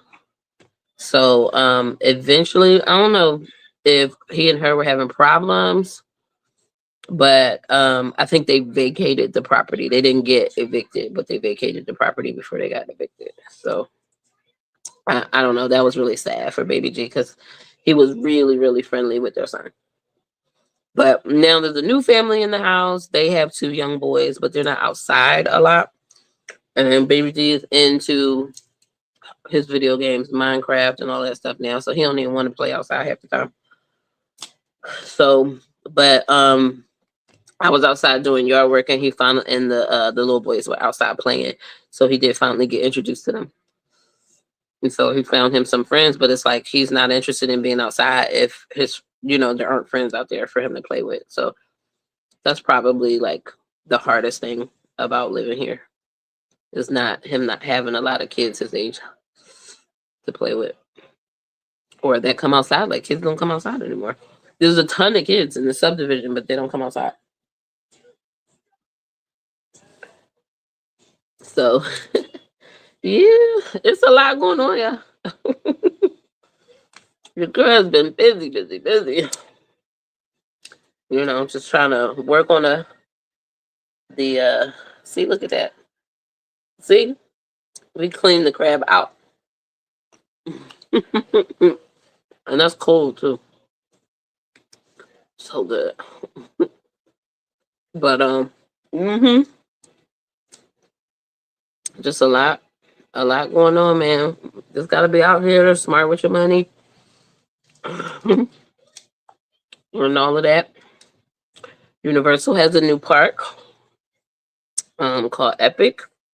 We went to visit in September. Um,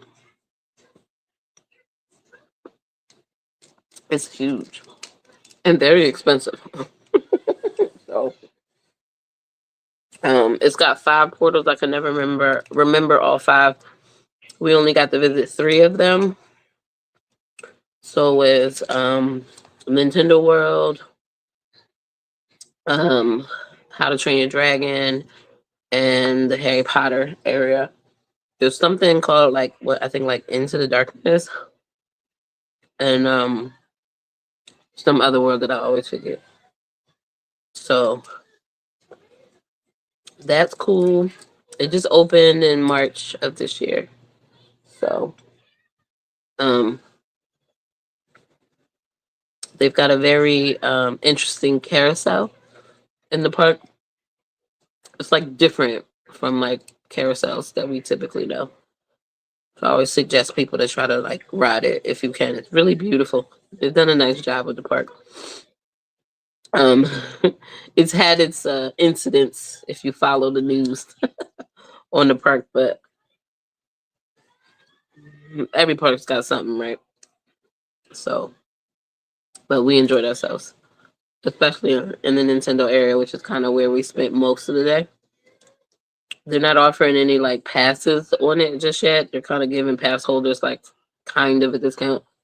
Like I think they're taking like $30 off the ticket, which sounds like a lot, but when you're still paying $160 for one day per ticket, $30 ain't that much.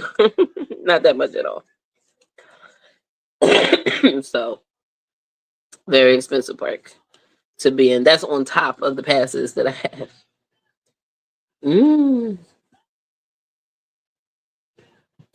Oh, how's the issue with the hair company? So it's been almost 3 years. That situation is still open. I'm not getting the information that I want to get. They have since turned my case over to their insurance, where I learned that there's a statute of limitations. So I have until April to settle or file suit. Um, I've consulted a lawyer in New York. They seemed a little interested, but one of the first things the hair company asked me to do was to return the hair.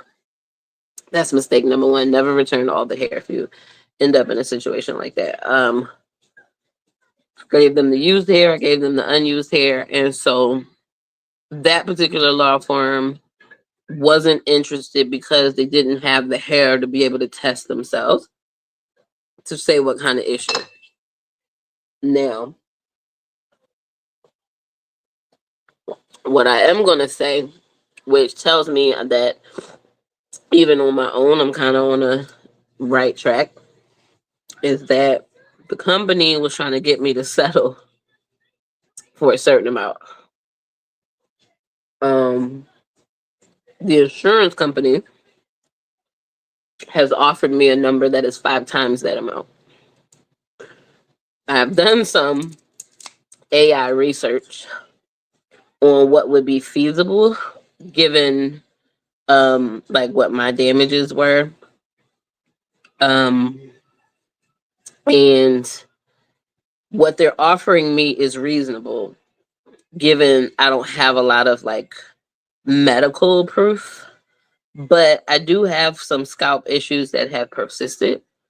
I have just never had the issues evaluated. So I talked to my hairdresser. She said, yeah, that doesn't really sound like your scalp. You should see a dermatologist. Um, AI suggested that I see a dermatologist even now to get my scalp evaluated. I found one here.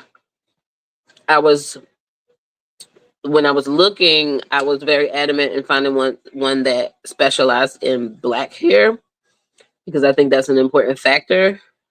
And I found one, and she takes my insurance. The problem is the earliest appointment I could get was April.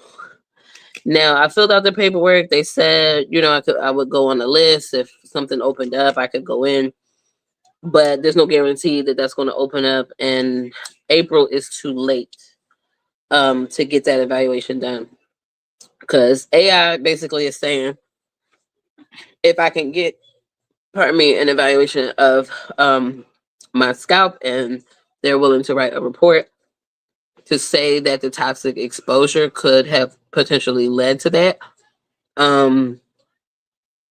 that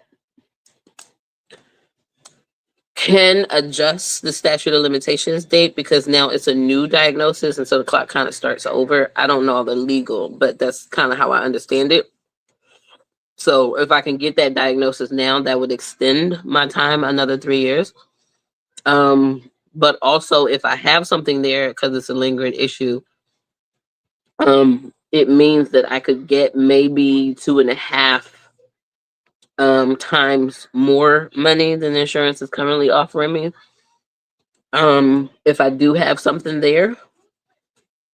And to be quite honest, this is not something they really want to take to court because the company admitted fault in email.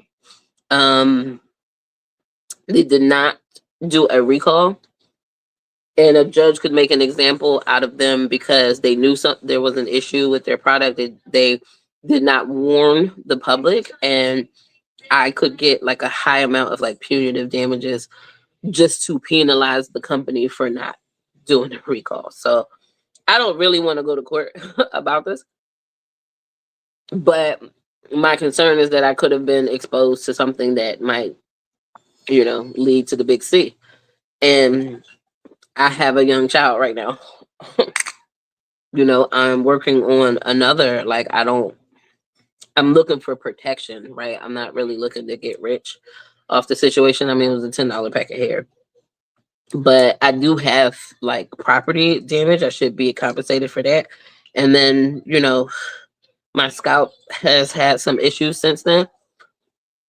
And then if they have exposed me to something, then yeah, they should be paying me for that.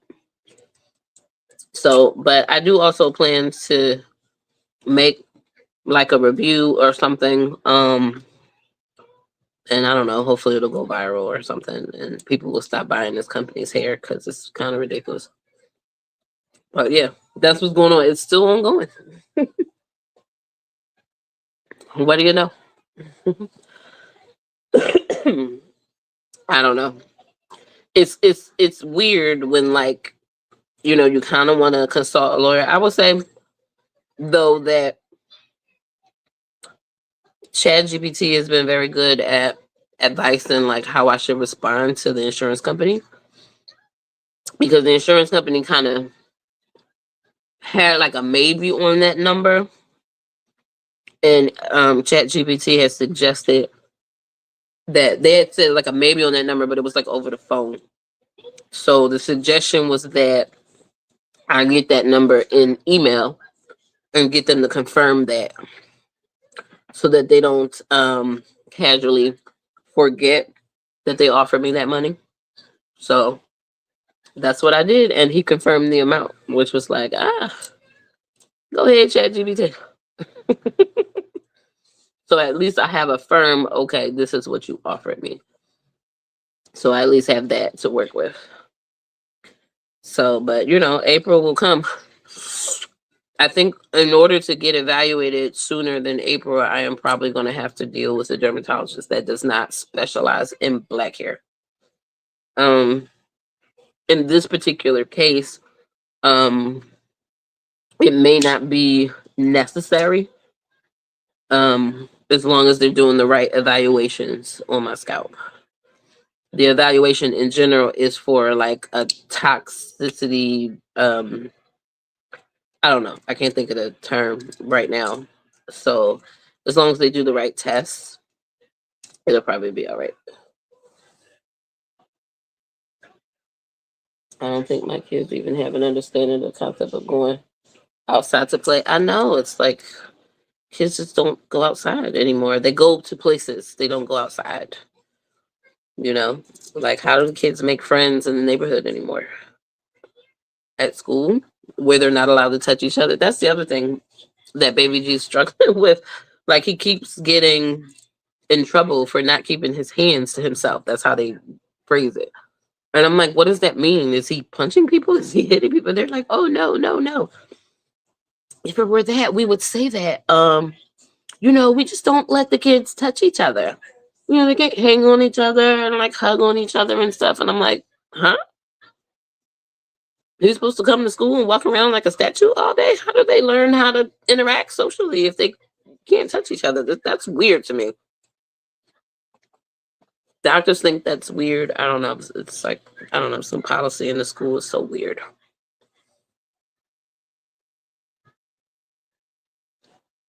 Can they not test a current sample like straight off the rack? They didn't recall.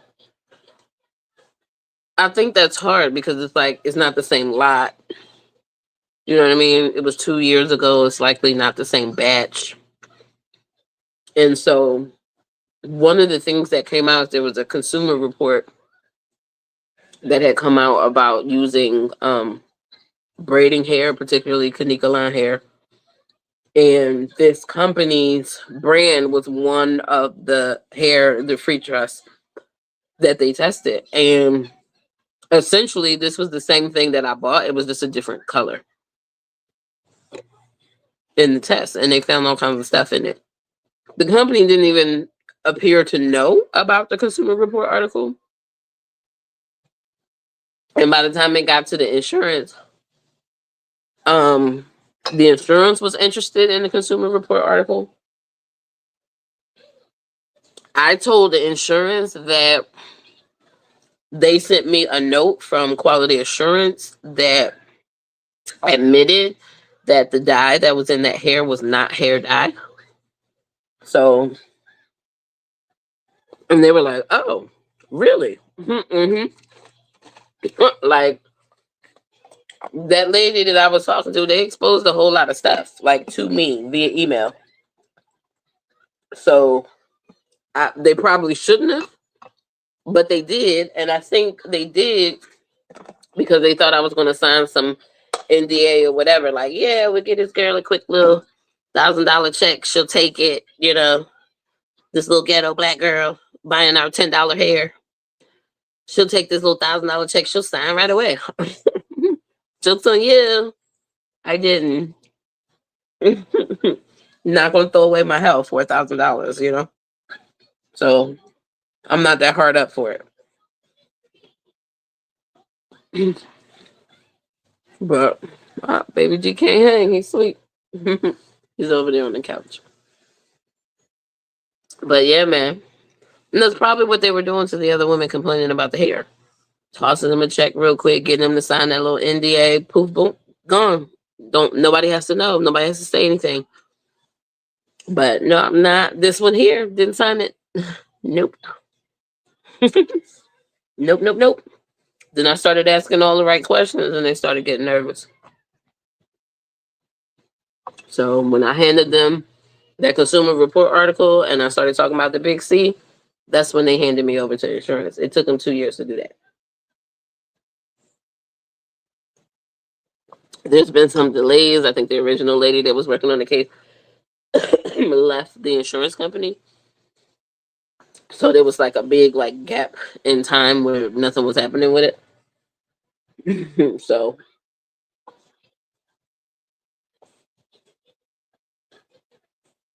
I don't know. But I think some of these larger law firms are looking for the $1 million win. You know what I mean? They're not interested in a couple $1,000s. They're looking in the potential class action suit or whatever, because this is a huge company. Like the Free Trust is just one of their brands. They got like 6 or 7 under the main company. So it's a big industry. They got big lawyers, and I think the lawyers just don't want to be bothered with them. But I'm like, it's pretty much a slam dunk case if you can get the hair. But the problem is I don't have the hair, and they can't do their own independent test for the hair that was in my head. You know what I mean? So unless I can provide some, medical results, like from the dermatologist, that I was potentially exposed to something that has given me some long-term effect or whatever, they can't really prove anything.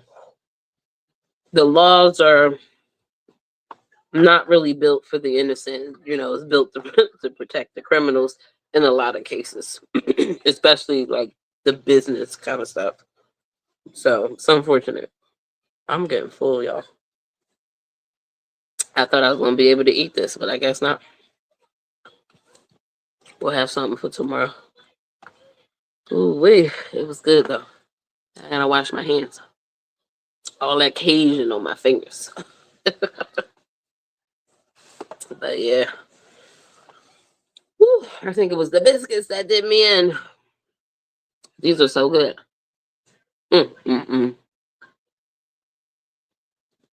But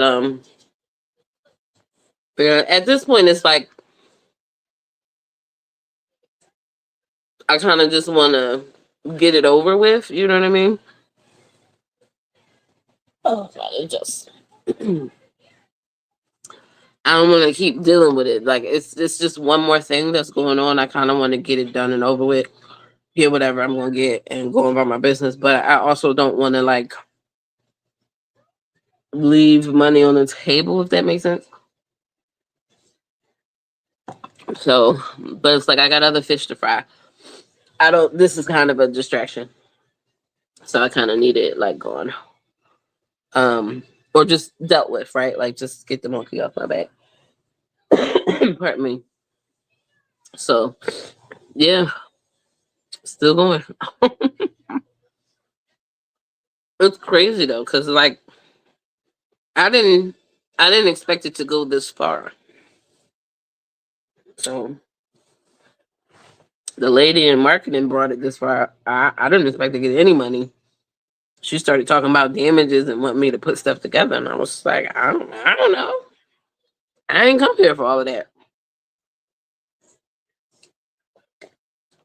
But I think she thought she could handle it because once it got to insurance, then I found out the lady I was talking to was like in marketing. Why was I talking to a marketing lady? That didn't seem like the appropriate person to be handling this situation. Or maybe it is. They're trying to keep it quiet. You know what I mean? We'll throw a check here, we'll throw a check there. But marketing was not very smart legally. With the one exception of asking for the hair back. So, but if ever you have a problem with some braiding hair and ask for the hair back, don't send it all. Keep some. Because if you ever go to court, you want to do your own independent testing, you'll have the hair. So, yeah, that was my bad. I didn't know better. Let me go. Ooh, y'all, I'm getting sleepy. Let me go put this in the refrigerator and wash my hands. And I will come back. I want to put another log on. Maybe on top. Maybe on bottom of here. Let that burn. See if we can get some more color out of there. Y'all know I got my games here still. We still got another hour to go. So if you want to play, y'all want to play some Lyrically Correct, I got that sitting right here. I know we having conversation, but because we haven't talked in a while. But if y'all want to play some games, I'm down to play some games because I done ate this food. Look. This the damage, y'all. Slowly but surely. I still got 1, 2, 3 clusters. 3 clusters of crab. And I only bit into 1 corn. I think I put 4 corn in here. So I'm gonna put this in the fridge. Let me get up. I'm not gonna get up with one hand. But I'm gonna put this in the fridge and wash my hands, and then come back and enjoy more. Well, I might I might bring the Grey Goose back. Then I'm gonna really be sleepy. All right, give me a minute, y'all. Woo-wee.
All right, y'all. I'm back with the goose. Y'all, this is the same goose from last year when I was making the mudslides. You see how much still in this bottle? Telling you, I don't drink at all. So it's not intentional. But yeah, which means I still got the Kahlua. The ice cream is gone, but I still got the Kahlua. I still got the goose, and this is a small bottle. This ain't that big. So I haven't touched this since last year. It should be good and fermented. Mm-mm. Yeah, I'm gonna have to be careful with that. All right. All right. Let's see. Let's see. That's weird that they can't touch. They should be teacher consent around touching. Yeah, it's like Jaden is a very touchy feely kid. You know what I mean? Like I'm a very touchy. He comes from a touchy feely home. He went to a touchy feely sitter, and his preschool is very touchy feely. Lots of hugs. You know, the kids are constantly hugging each other or whatever. And even on the soccer field, like if he's standing in line, he might give a kid in front of him like a huge bear hug, whether they want it or not. You know, that's part of his diagnosis. But he would give like big hugs. Like never, it's never a situation where he's like hurting. Now I will say the teacher has said there's another kid in the class who's he's kind of like best friends with that they would roughhouse, but they're both two kids playing together, roughhousing together. Like that's just how they play. Now I can understand them not wanting that, but like, oh, they can't hang on each other's shoulders, they can't be hugging on each other or whatever. Like they're just supposed to walk around like statues. Like I don't get that. So whenever he gets in trouble for that, I don't penalize him for that one. I'm not going to correct that behavior. Now, if he is being abusive to someone, that's different. I would correct that behavior, but he's giving somebody a bear hug. I'm not correcting that behavior. I'm not doing that. I just go, okay. I don't even try to correct that behavior. Sooner or later, he will learn that that is not a place that he can do it. But I don't want to discourage the behavior because then he won't do it anywhere. And that's not the kind of kid I'm raising. I don't want him to be like that. So whatever. If he don't get a sticker because he gave somebody a hug and they didn't want it, whatever. I'm not gonna penalize him for that. Let's say I can't do vodka, but the Lua would have been a must slap up St. Patrick's Day. Well, the mudslide got the vodka in it. You could use vodka, or I guess you could use rum. I use vodka and ice cream. Could always make a white Russian with it, right? I love a white Russian. We still got color here, folks. I don't know if y'all can see it, but it's kind of like greenish blue now. I don't know. I'm real upset about the fake love, but what can I do? Yeah, we still got a little bit of color, and I think it's been over. It's been over an hour, so that color's been burning. But fake love. But we'll put this one on. I guess kind of over the color. That's the other thing about fake logs. Like, I don't know. Let's see how that does. I'm gonna try not to get scolded by the fire. But I got plenty of packets, so we've got. Oh, Happy New Year! Mountain Time. Happy New Year! Happy New Year! Mountain Time. Anybody here in Mountain Time? No, I was only 6 of us. Happy New Year, Mountain Time. So, yeah, there's still a little bit of color here, so I'm gonna throw another packet on. We only got another hour, and I got 2 more packets. So I'm supposed to put one on every hour, but this one seemed to be burning for longer than an hour. It said up to 1 hour of colors. It's been longer than an hour, I think. I was a little late with this packet, right? So maybe it's not been an hour.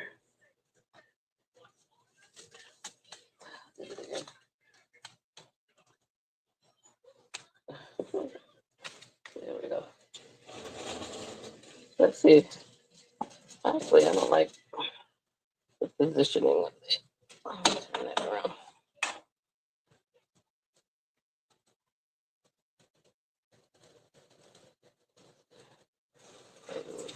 Get some more color out of it. Can y'all see? Can y'all see the little blue that's in there?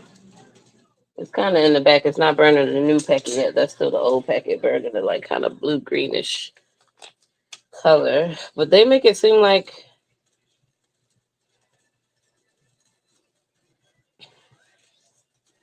it would be different colors, but I'm really only getting like maybe 2 colors out of it. I haven't seen any reds or yellows or purples, so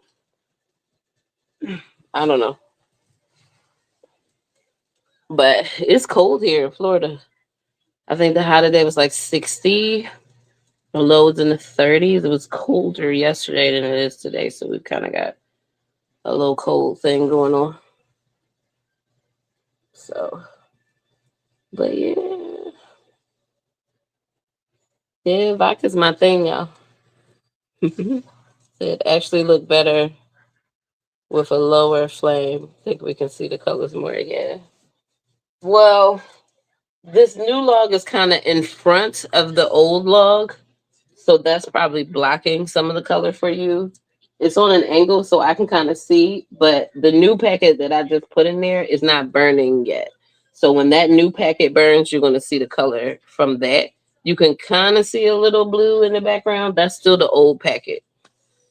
So we'll see how it goes when this new packet finally catches. Because the paper is still burning on the new log. And I have like a real wood up under here that is like not burnt at all.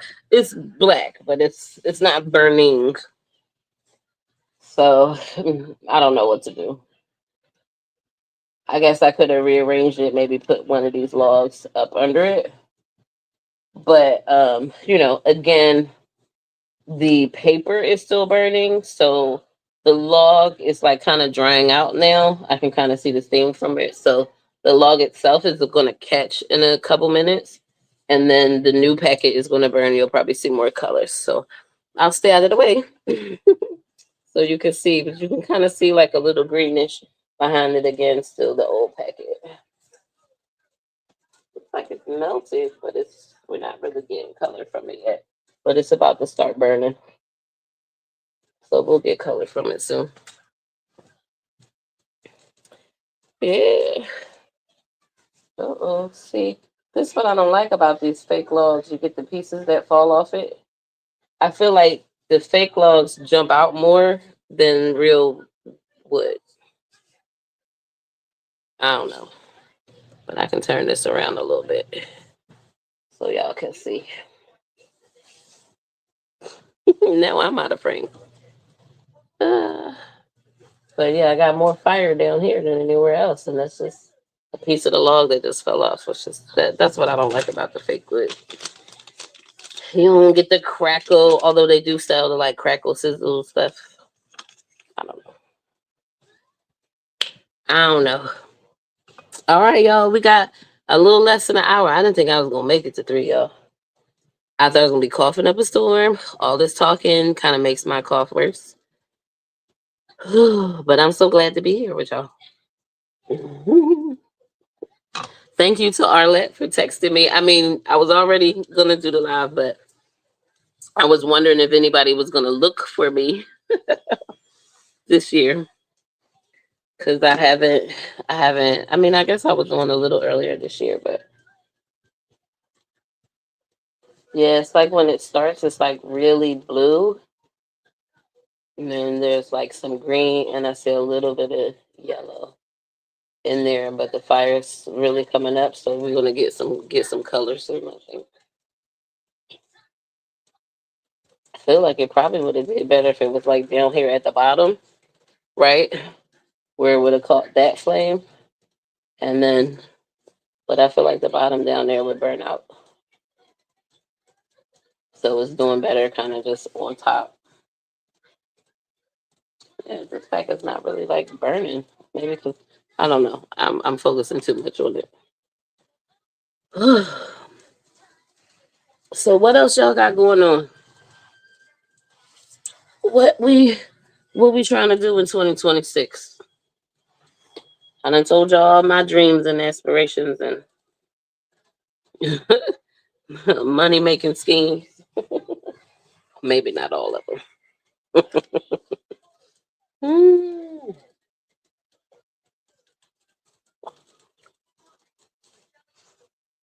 If you're interested in my dating life, there isn't one. That's usually a question that comes up. There is no dating life. No dates, no stories to tell.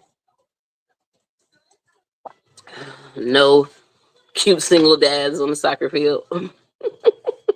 That was a little bit of a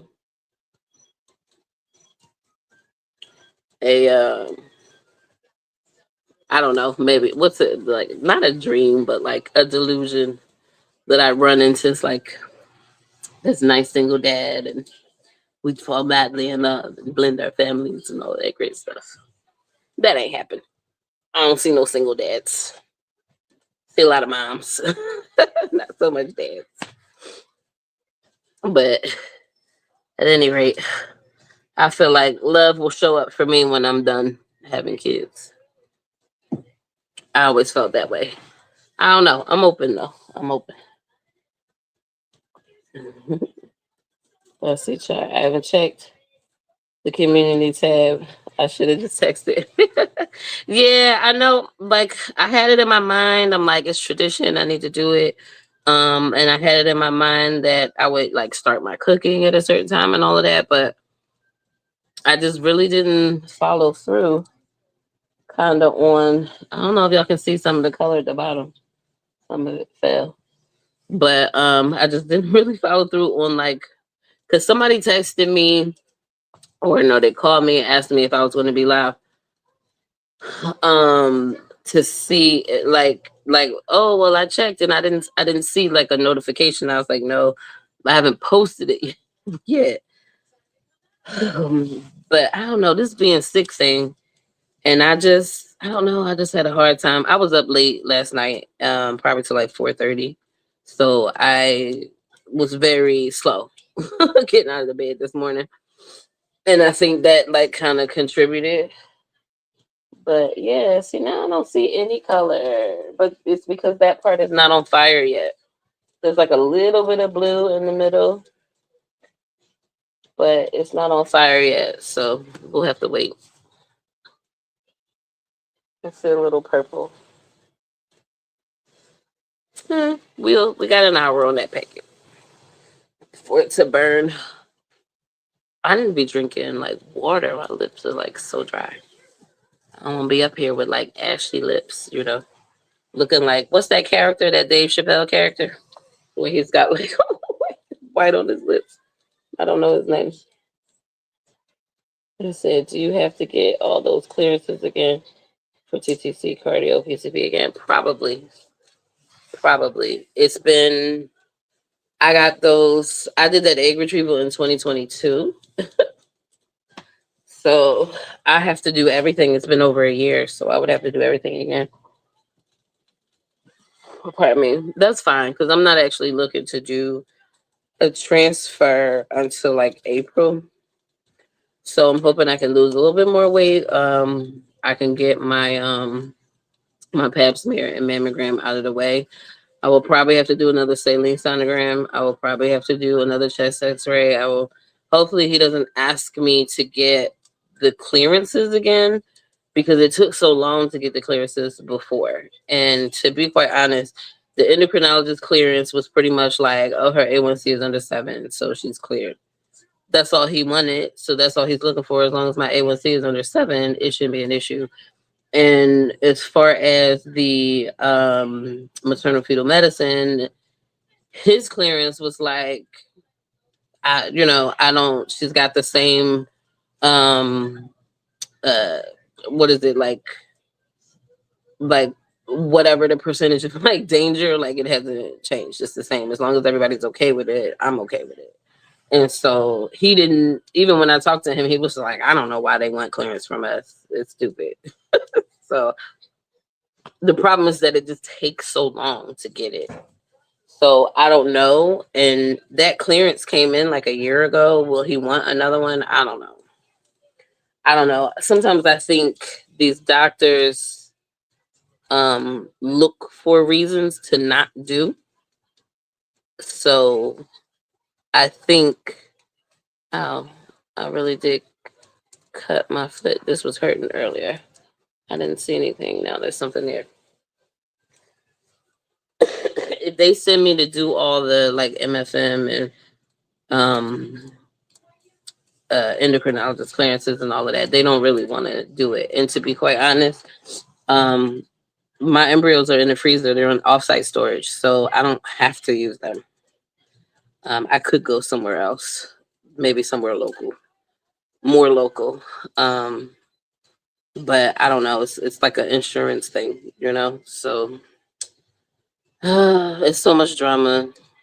But now we're just at the transfer part now. So we're just about getting pregnant. This part should be easy, Now it's not like, oh, let's do all these clearances so I have a reason to tell you no to not do the actual like egg retrieval cycle, which they have to report, So I don't know. I don't know. So we'll see. I haven't talked to the clinic in 2 years. So they do have the clearances. I have mailed them. So those should be in my chart. Nobody's reached out to me after receiving said clearances. So I don't know. At this point, I think I just have to have like the initial consult and kind of see, because the doctor that I was dealing with wasn't going to be at the practice anymore because he went somewhere to teach. So they'll probably have another doctor there, and then every doctor's got their own thing. So who knows? But it's not like I'm 49, right? I think a lot of these clinics don't really want to work with women like over 49, and bless the doctors that do. But a lot of these doctors just don't want to work with women at that age. But I mean, I'm only 45, going to 46. Insurance will still pay for it. They just wouldn't pay for me to do IVF with my own eggs at this age, but the eggs are already out. So now it's just the transfer part, and so insurance will pay for that. And typically they'll pay for that up to age 49, or at least my insurance will pay for that up to age 49. So it really shouldn't be like an age thing. So I don't know. It just really depends. Like there's no part of this that requires me to be under anesthesia or anything like that. So like from a weight perspective or body mass index perspective, there really shouldn't be a problem, with the exception of like maybe they just want the best chances of pregnancy. But at this point, I mean, those were 42-year-old eggs. It's going to be what it's going to be. And they're not PGT tested, so we don't know. So I don't know. I don't know what their deal is going to be. I think they were trying to make money from me. They might be a little salty with the fact that I didn't do the PGT testing because they were trying to take that money, and they might give me trouble. I don't know. I don't know. I'm just going to pray for the best, to be honest. I'm going to pray for the best. But in all actuality, my weight, I just didn't want to show up to the clinic being 30 pounds heavier than the last time they saw me. You know what I mean? I just didn't want to do that. So I have been holding myself back these years. Like, it's not like somebody said, no, you can't do this. But I knew my weight was kind of out of control. I didn't know what was up. I wanted to figure that out. I don't think I figured it out, but I think I'm in a better place with it. So hopefully, we can continue to make some progress over the next couple of months. And I don't know. I don't know. It's just up in the air. But I can't wait forever. That's the thing. I can't wait forever because, to be quite honest, the longer I go, the more I start leaning to I don't really want to do it anymore. Right. Baby G is 6 now. By the time I get pregnant and have another baby, if I get pregnant this year, he will be 7 when this kid is born. So it's a gap. It's not that bad of a gap, I don't think. He's old enough to be incredibly helpful. And he is absolutely enamored when it comes to babies. So I think he would be a great big brother. It's me, it's all me and what I want to be bothered with at this stage of life. But also, it's like I've come this far. The embryos are there. I don't want to just leave them there or have gone through all of that to do nothing with them. So I want to give it the good old college try and, see what comes of it. Can y'all see that little bit of blue?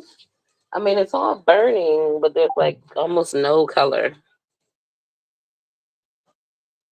I'm underwhelmed. Should I just throw the other packet at the bottom? Oh, wait. Should I throw the other packet at the bottom and see what happens? What y'all think?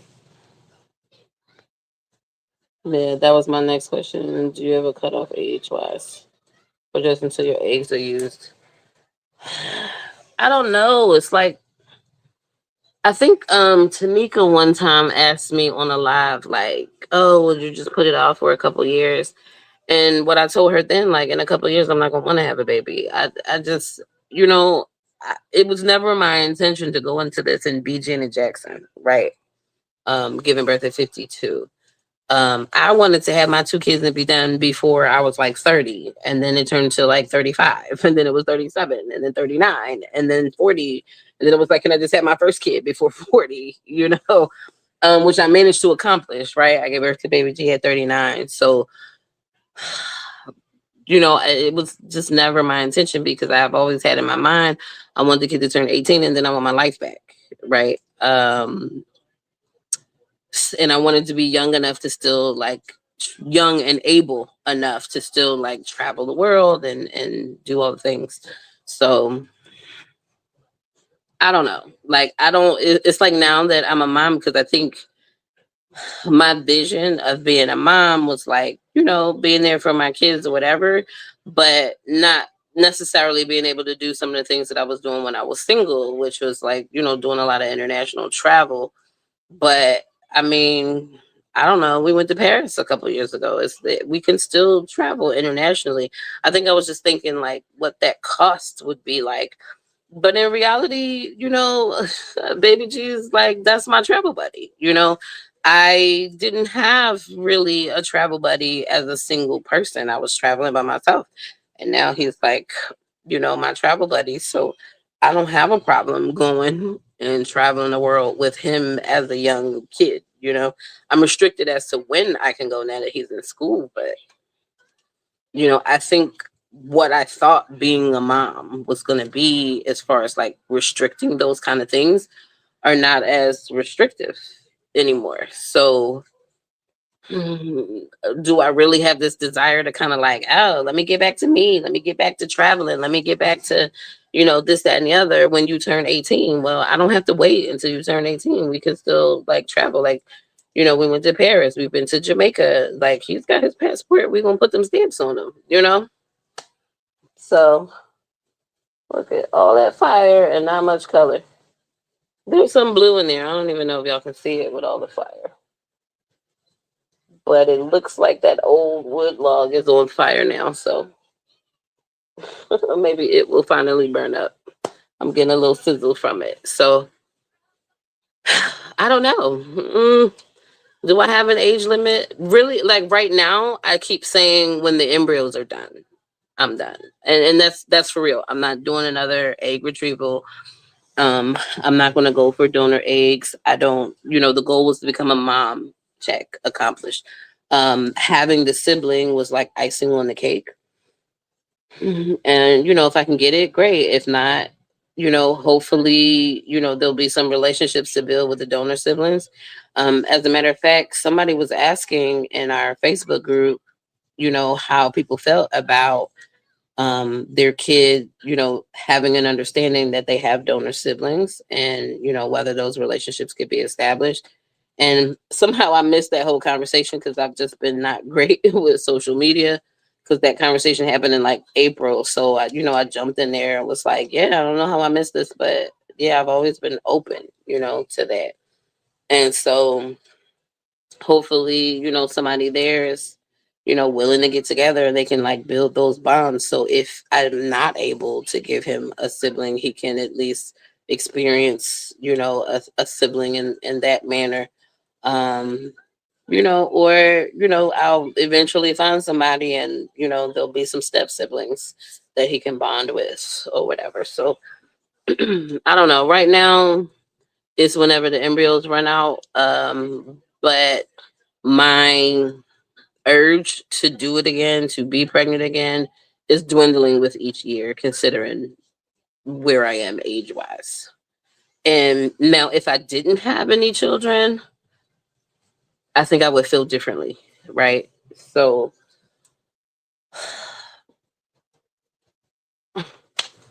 I do feel like I want to use these embryos. I don't feel like if I get a sibling out and I have embryos left over, that I need to keep going until they're done. I don't I don't feel like I need to do that. I'd be more than happy to like give them away, if I could do that.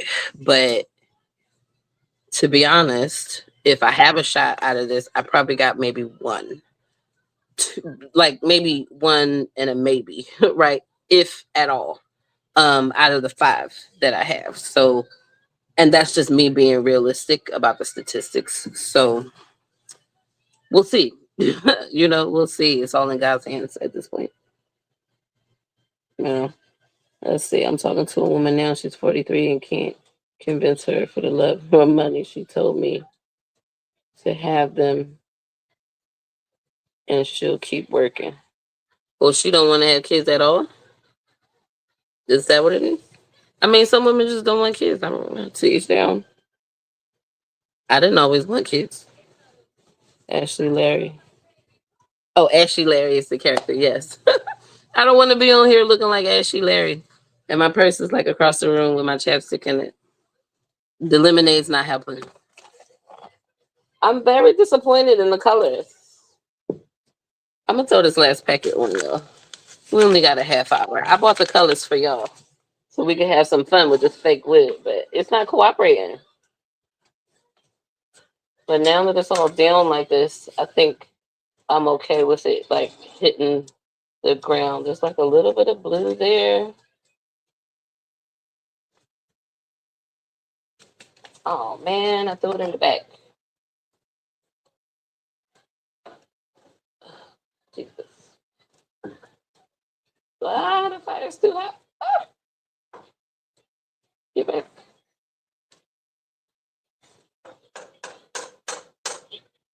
Get back.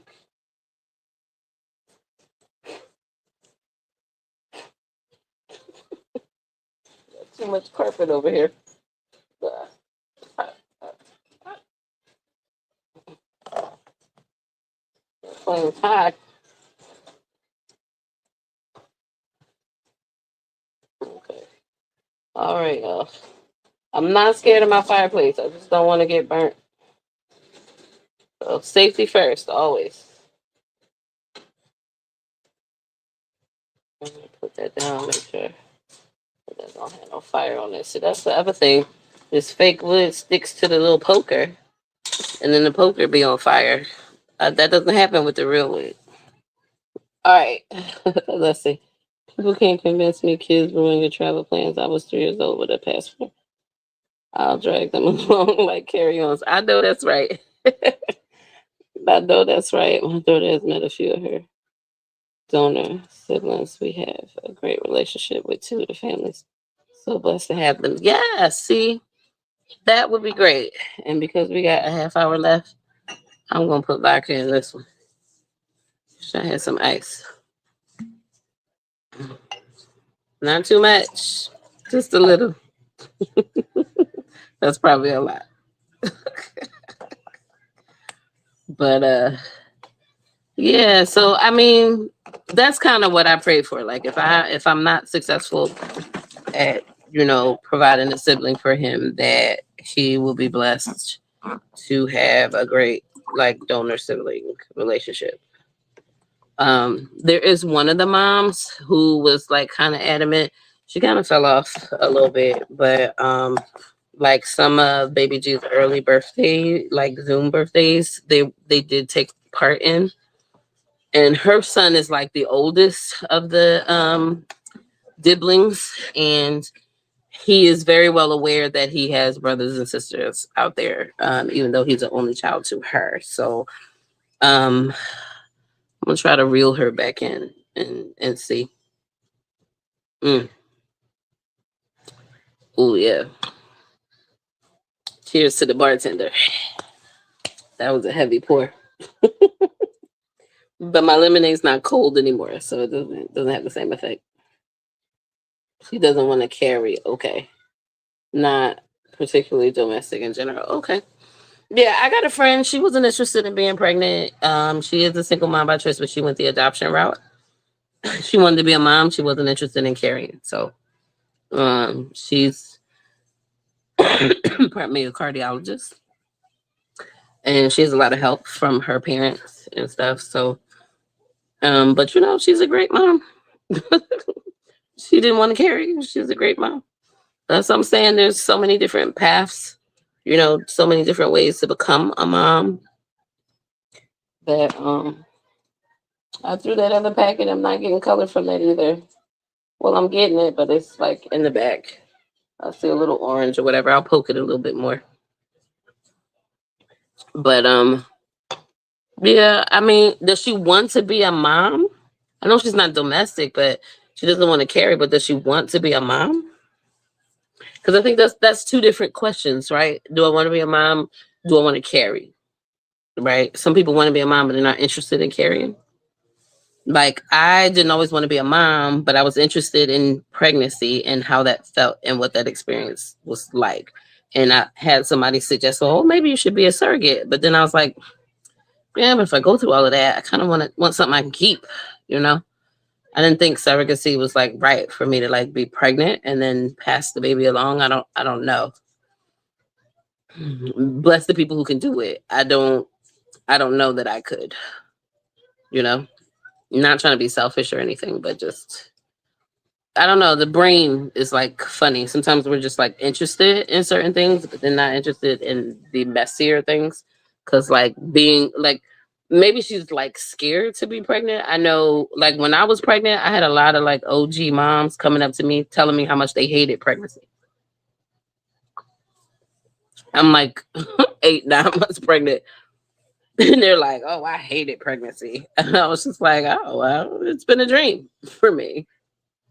I am enjoying every bit of it, and at least until like week 35, when all the swelling kicked in and the carpal tunnel and all of that. Then I didn't enjoy it so much. But I don't know. There were so many women that were so anxious, not anxious, but like it's like they were just chomping at the bit to tell me how much they hated being pregnant.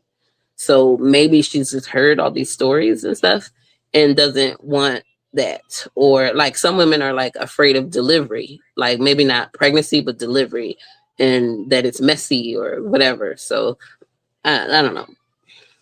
The brain is a strange thing. I think people just for whatever reason they say they don't want to be pregnant, but it's not really the pregnancy. It might just be delivery that they're afraid of.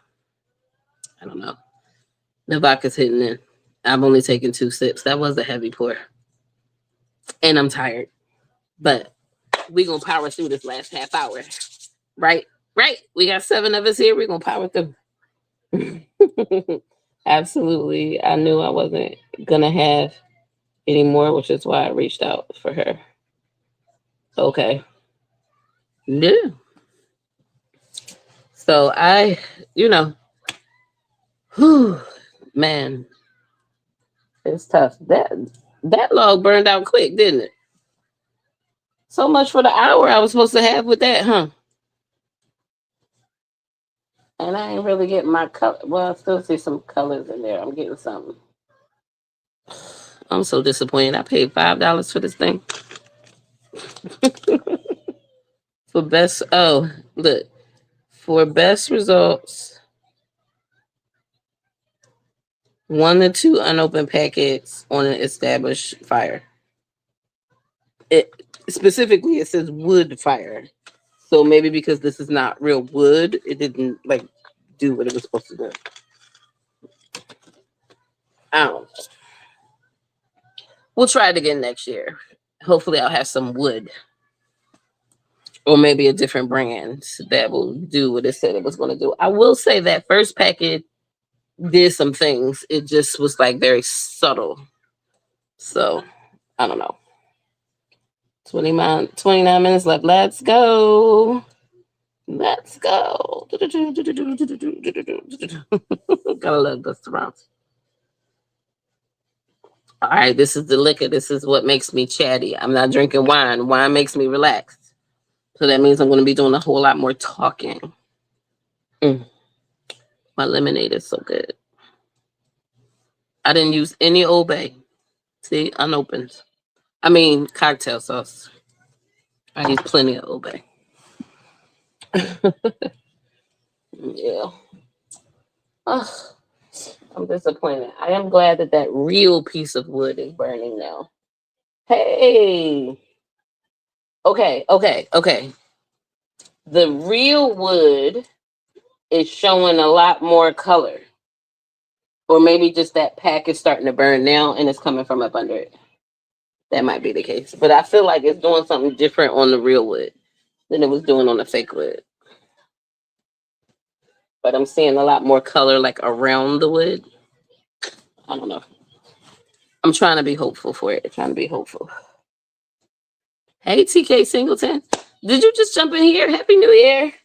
Are you on the Pacific? Or are you Mountain? Or Central? Or Eastern? I can't remember.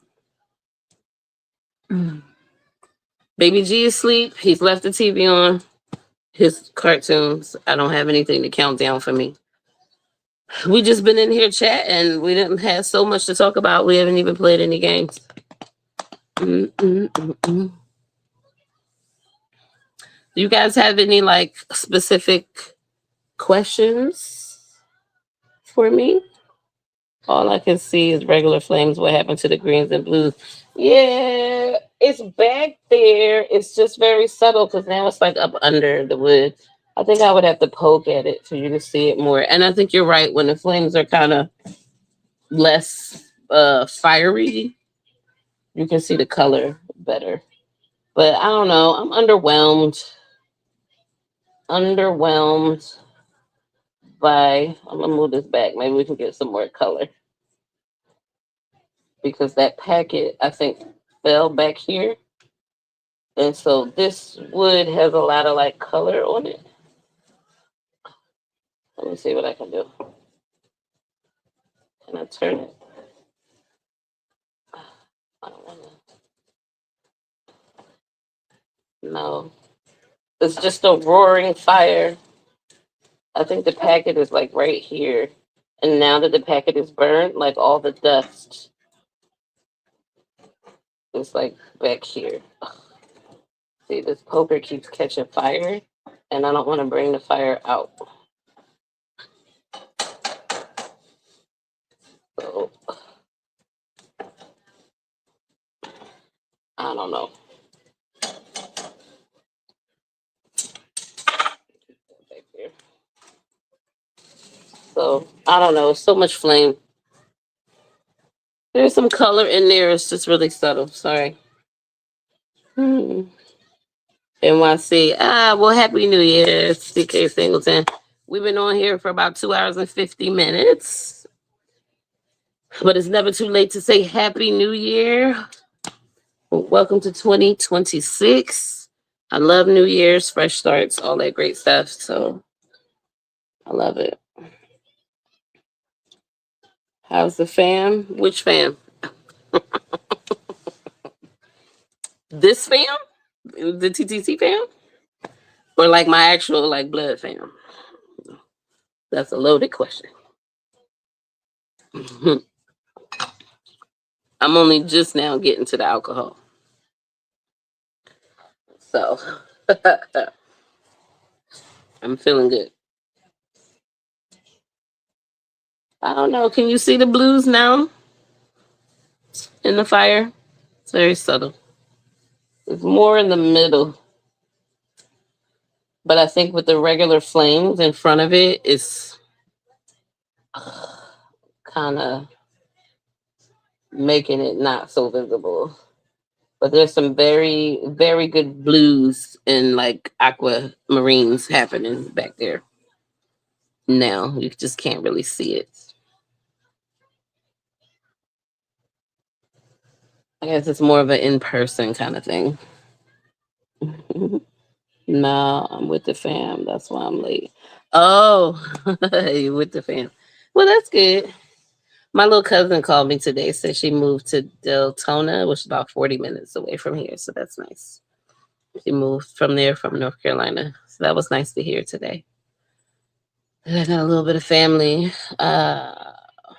It's been a little rough. Like, this time of year is kind of hard. A lot of loss in my family, like the last half of the year. And even like my niece is like, wow, it's been 5 years. November 7th, May, 5 years. She's been gone. It's like, where's the time gone? Where's the time gone?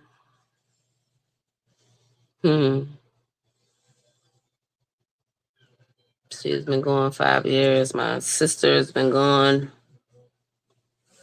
What was that, 2016? So that's like 9 years. It'll be 10 years next year. My other sister,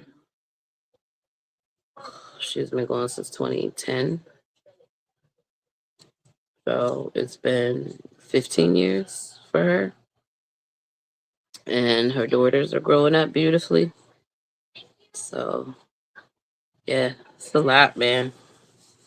I guess I need to be in therapy. It's a lot. I think the grief hit me a lot this year for some reason. I don't know why. It just did. So, I don't know. Hopefully you all are doing well, getting your therapies. I still get my acupuncture. I have not had chiropractic care in a very long time. I am in desperate need of an adjustment. So I need to get on that for 2026. I'll take your word for that on the blues. Yeah. Yeah, it's all back there. It's just this one flame is kind of in front. I don't know. Ugh. I knew I should have just took the shovel and like placed that last packet. I don't know. I'm gonna be a bit more strategic with it next year and like try to burn it. Well, I don't think burning it from the bottom really helps. I think you kind of have to burn it like on top of the log so you can really see the color, so it can be like on top of the flames. But the wood, real wood, is kind of like smoldering now, and because it's smoldering, you don't really have a flame, so you're not really going to see color from that. But I want to say that packet that was in the middle, I'm getting some greens from that in the middle, in this like middle flame. But it's the way the lighting is with the camera and stuff, it's really hard to see. So I don't know. It's pretty, not worth the money. Anyway, let's focus back over here. I don't know. I always look at these things and I'm like, eh, I don't know. Was it worth it? Maybe if I had real wood, it would have been worth it. But I don't know. The fake wood, it didn't come off good. And this log here just, I feel like I need to put another log on. Let's see if we'll get more color if I throw another log on here. You think? Maybe? If I throw it like right in the middle. So there's like some color coming up in the middle. So maybe those flames will bring the color. I don't even like this properly the last time. Guess I should read instructions. This side down. I didn't do that before. All right, I'm gonna try. I'm gonna put. Oh, I was about to say, what is that? All right, I'm gonna put this on here to see if we can get maybe a little bit of color. We got 20 minutes left. We're gonna try to make the best of it. But I feel like that last log burned too fast. This side down. Upside down. Okay. Whoa. Whoa. Oh, we weren't supposed to do that. Burn so easily. Oh, man. Alright, well, ain't no saving it. Close the curtain. Alright, maybe y'all can see some of the colors in the middle. Oh, yeah, see how the green jumped up? It's jumping up now. I don't know if you can see. I don't know. Oh, my little brother passed his hair. Oh, I'm so sorry to hear that, Marquita.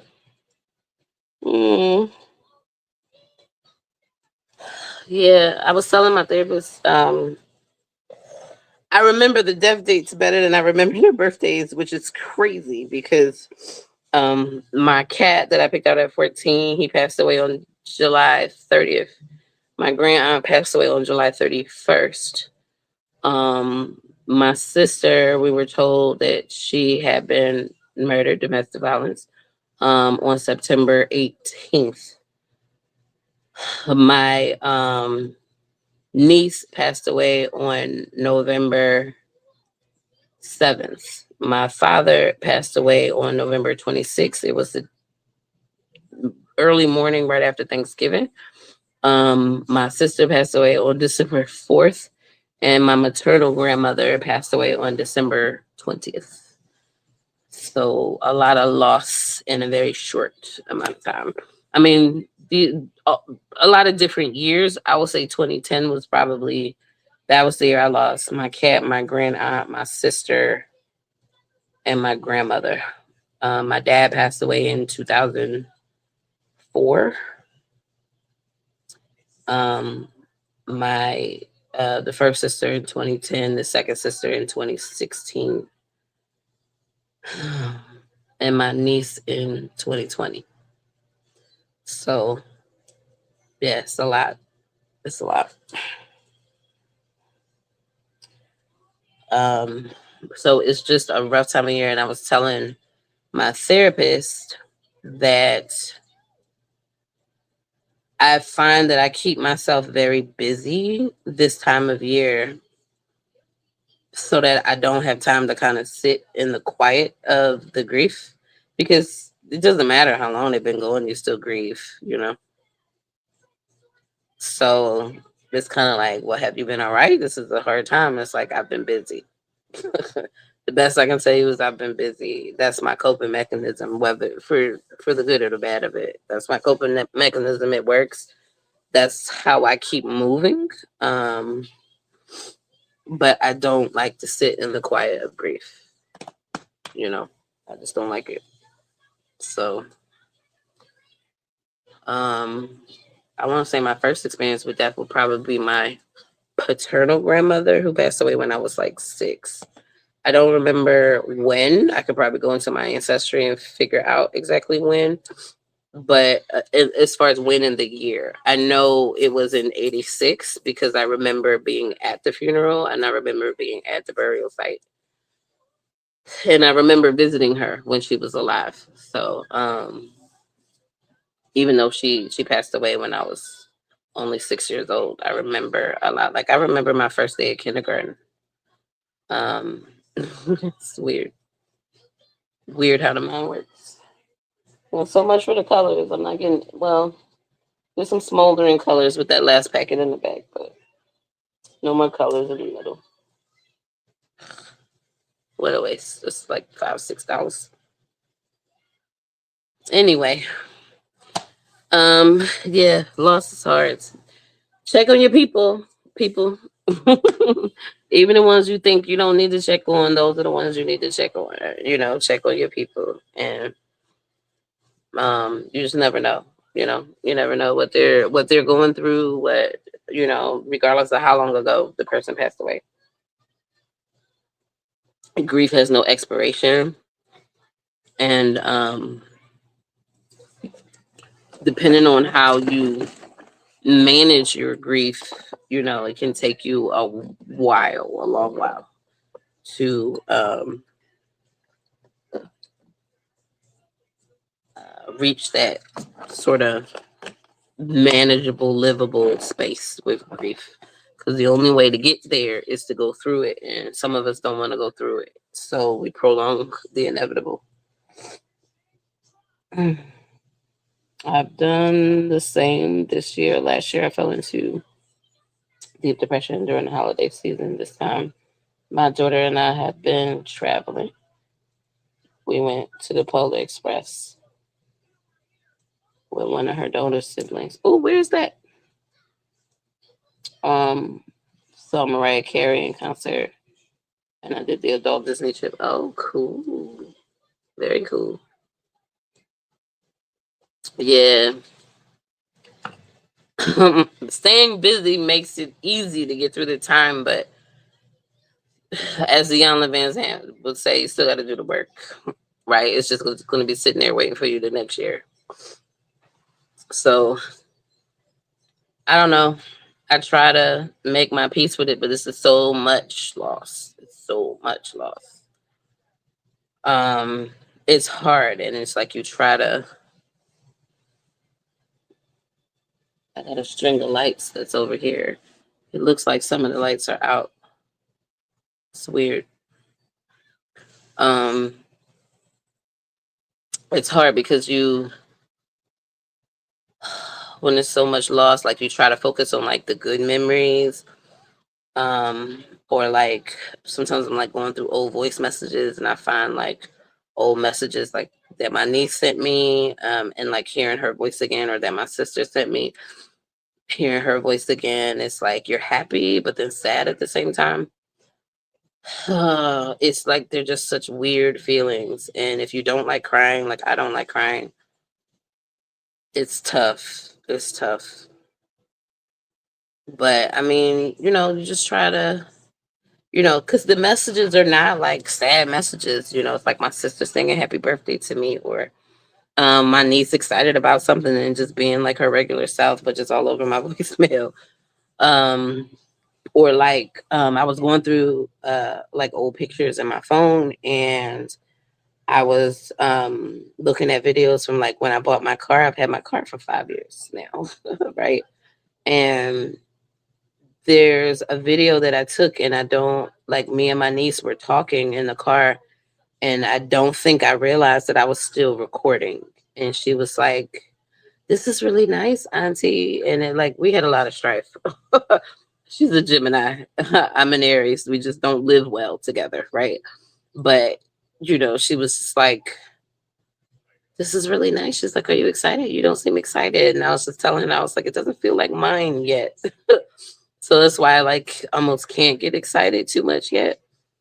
But it was like one of those rare moments, or like I was cleaning up and I found like a Mother's Day card that she gave me one year, where she kind of like admitted that she was, being a jerk. But that I was like, like a really great mom figure for her.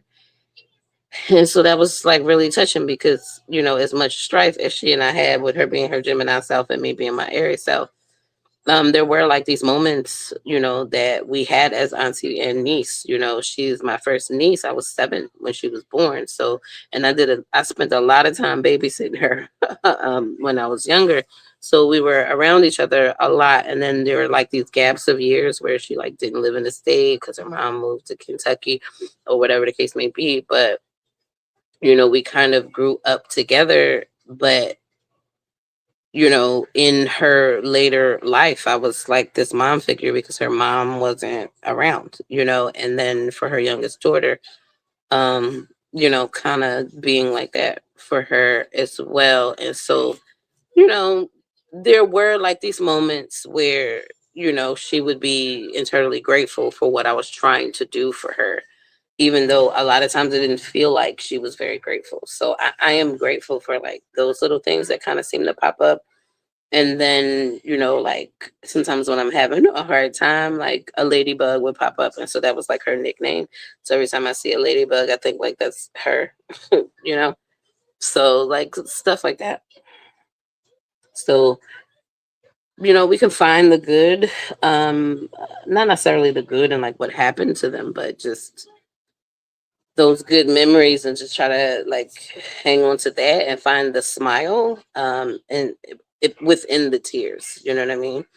So yeah, that kind of stuff is like really cool. And it kind of makes you slow down, you know what I mean? It was in Flagstaff. Oh, Arizona. I don't think I've ever been in Arizona. Have I flown to Arizona? I don't even think I've been to Arizona for work. The weather's kind of crazy over there. Definitely need to get in to see a therapist. A good one. It's hard to find. Yeah, sometimes you got to mix it up. You got to try them out, and you'll know in one session if you don't really like them. You know, so, and it also depends on how you view therapy, right? Like I view therapy as, I'm just checking the time, y'all. Um, I kind of view therapy as like this opportunity to have like an unbiased ear help me work through like the thoughts in my head, like somebody that's not gonna call me crazy, or somebody who doesn't have a dog in the fight. They're not gonna knock the person that I'm having strife with, just because that person did me wrong. Like your friends might knock that person, but you don't really want to hear them get knocked even though they did you wrong in a certain way, that kind of thing. So unbiased ears are important to have in life. But I think sometimes some therapists don't really therapize you, they just kind of help you navigate your thoughts. So it just depends on what you're looking for. I still meet my therapist weekly. Yeah. I don't know. I can't see mine weekly. I'm seeing her every 2 weeks now. I feel like I just have all these doctor's appointments. It's hard to fit in to determine like where the priority is. And I don't even try to make up the time anymore at work. It's like sick. I spent these 2 hours at a doctor's appointment, sick. That's how I trust the time. I still have enough billability so ain't nobody looking at me crazy. My brother touched everyone he was in contact with. I found myself trying to live like he lived. Hmm. turning,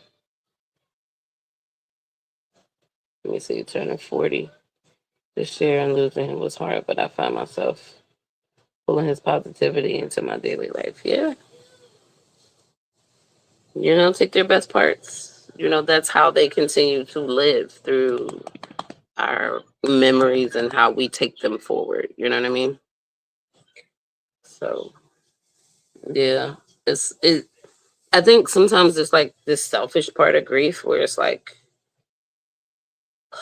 you just wish they were still here. And that's really what's the sad part. Or like, there's something you're experiencing that you wish you could share with them. Like, my sister, I talked about like having a baby. She never even got to experience me trying. I didn't start trying until after she passed away. So, that's tough, for me. But, she left me a little thing. So I feel like I put that away. That was her contribution to the baby that I was going to have. And so there's a part of her that's like in his life every day because, that came from her.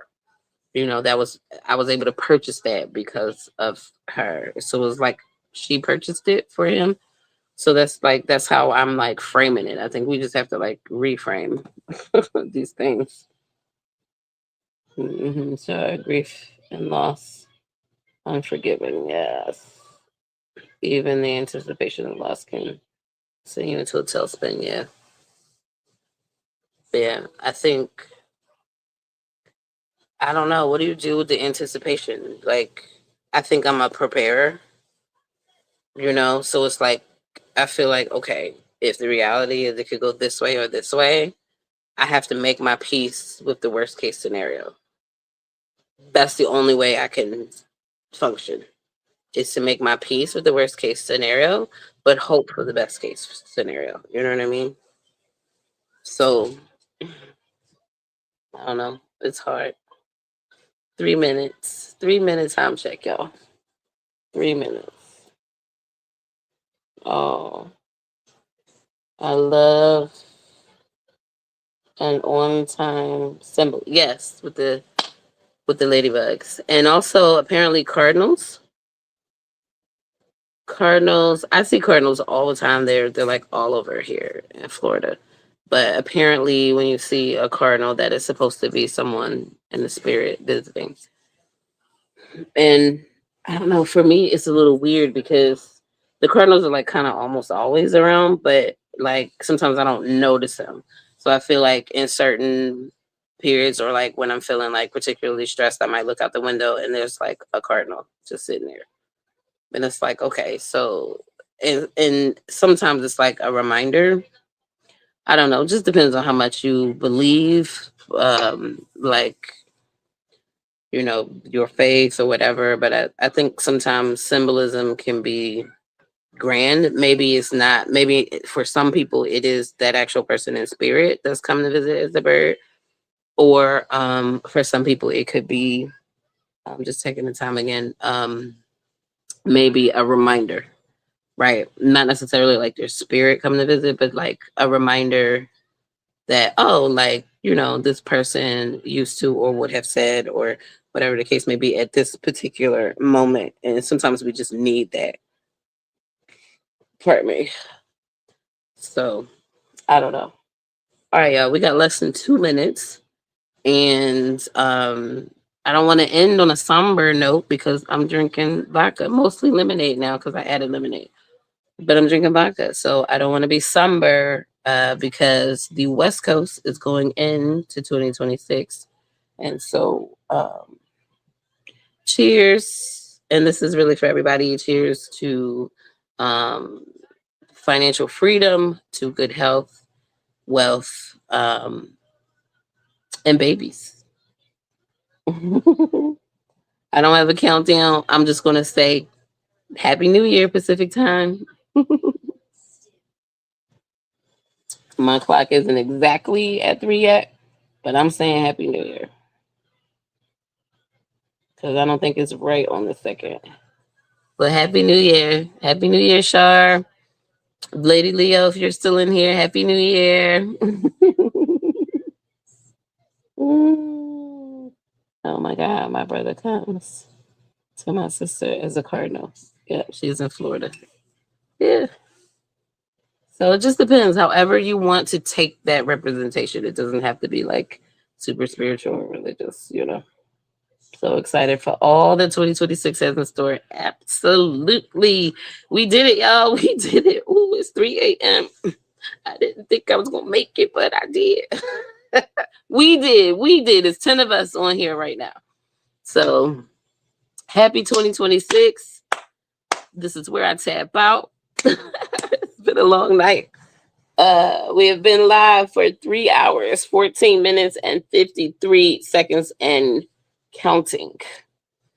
Thank you all. Thank you all. I miss you. I miss you. I miss you. Thank you for joining me on our traditional annual New Year's Eve live. We had Baby G for a little bit. We haven't had him on the live for some years, but he tapped out at about 1:30. So for those who missed him, but this has been a great live, and I say this all the time.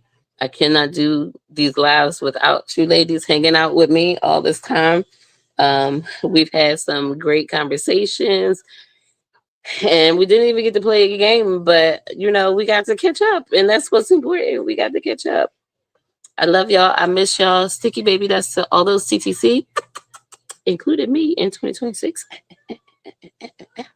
Right? Let's go get those babies, as Tanika would say. Congratulations to her. She brought her her latest bundle of joy in this year. So 2025 has been a great year for her. Yeah, I miss this. I really do. Thank you. Lord, please. Amazon is one of the it's one of the strongest soldiers. Yes, Lord. We don't need any of those hardest tasks. Okay, we don't need any more. We need a break. Happy New Year from London. Happy New Year. Happy New Year. It's late or early for you. It's 8 a.m. Go to bed, girl, if you ain't been to bed. It was good bringing in the new year with you all. Yes, thank you. I feel the same way. Yes. Yes, I love bringing in the new year with you guys. And to be honest, this is the only time I really only use my fireplace. My next house better have a fireplace, huh? And a pool. All right, ladies. I am going to down what's left of this. I'm going to put this stuff away, and I'm going to go hug my baby and catch some Z's. So this has been swell. I always have a good time with you all, and thank you again for making the New Year's bright. Bye.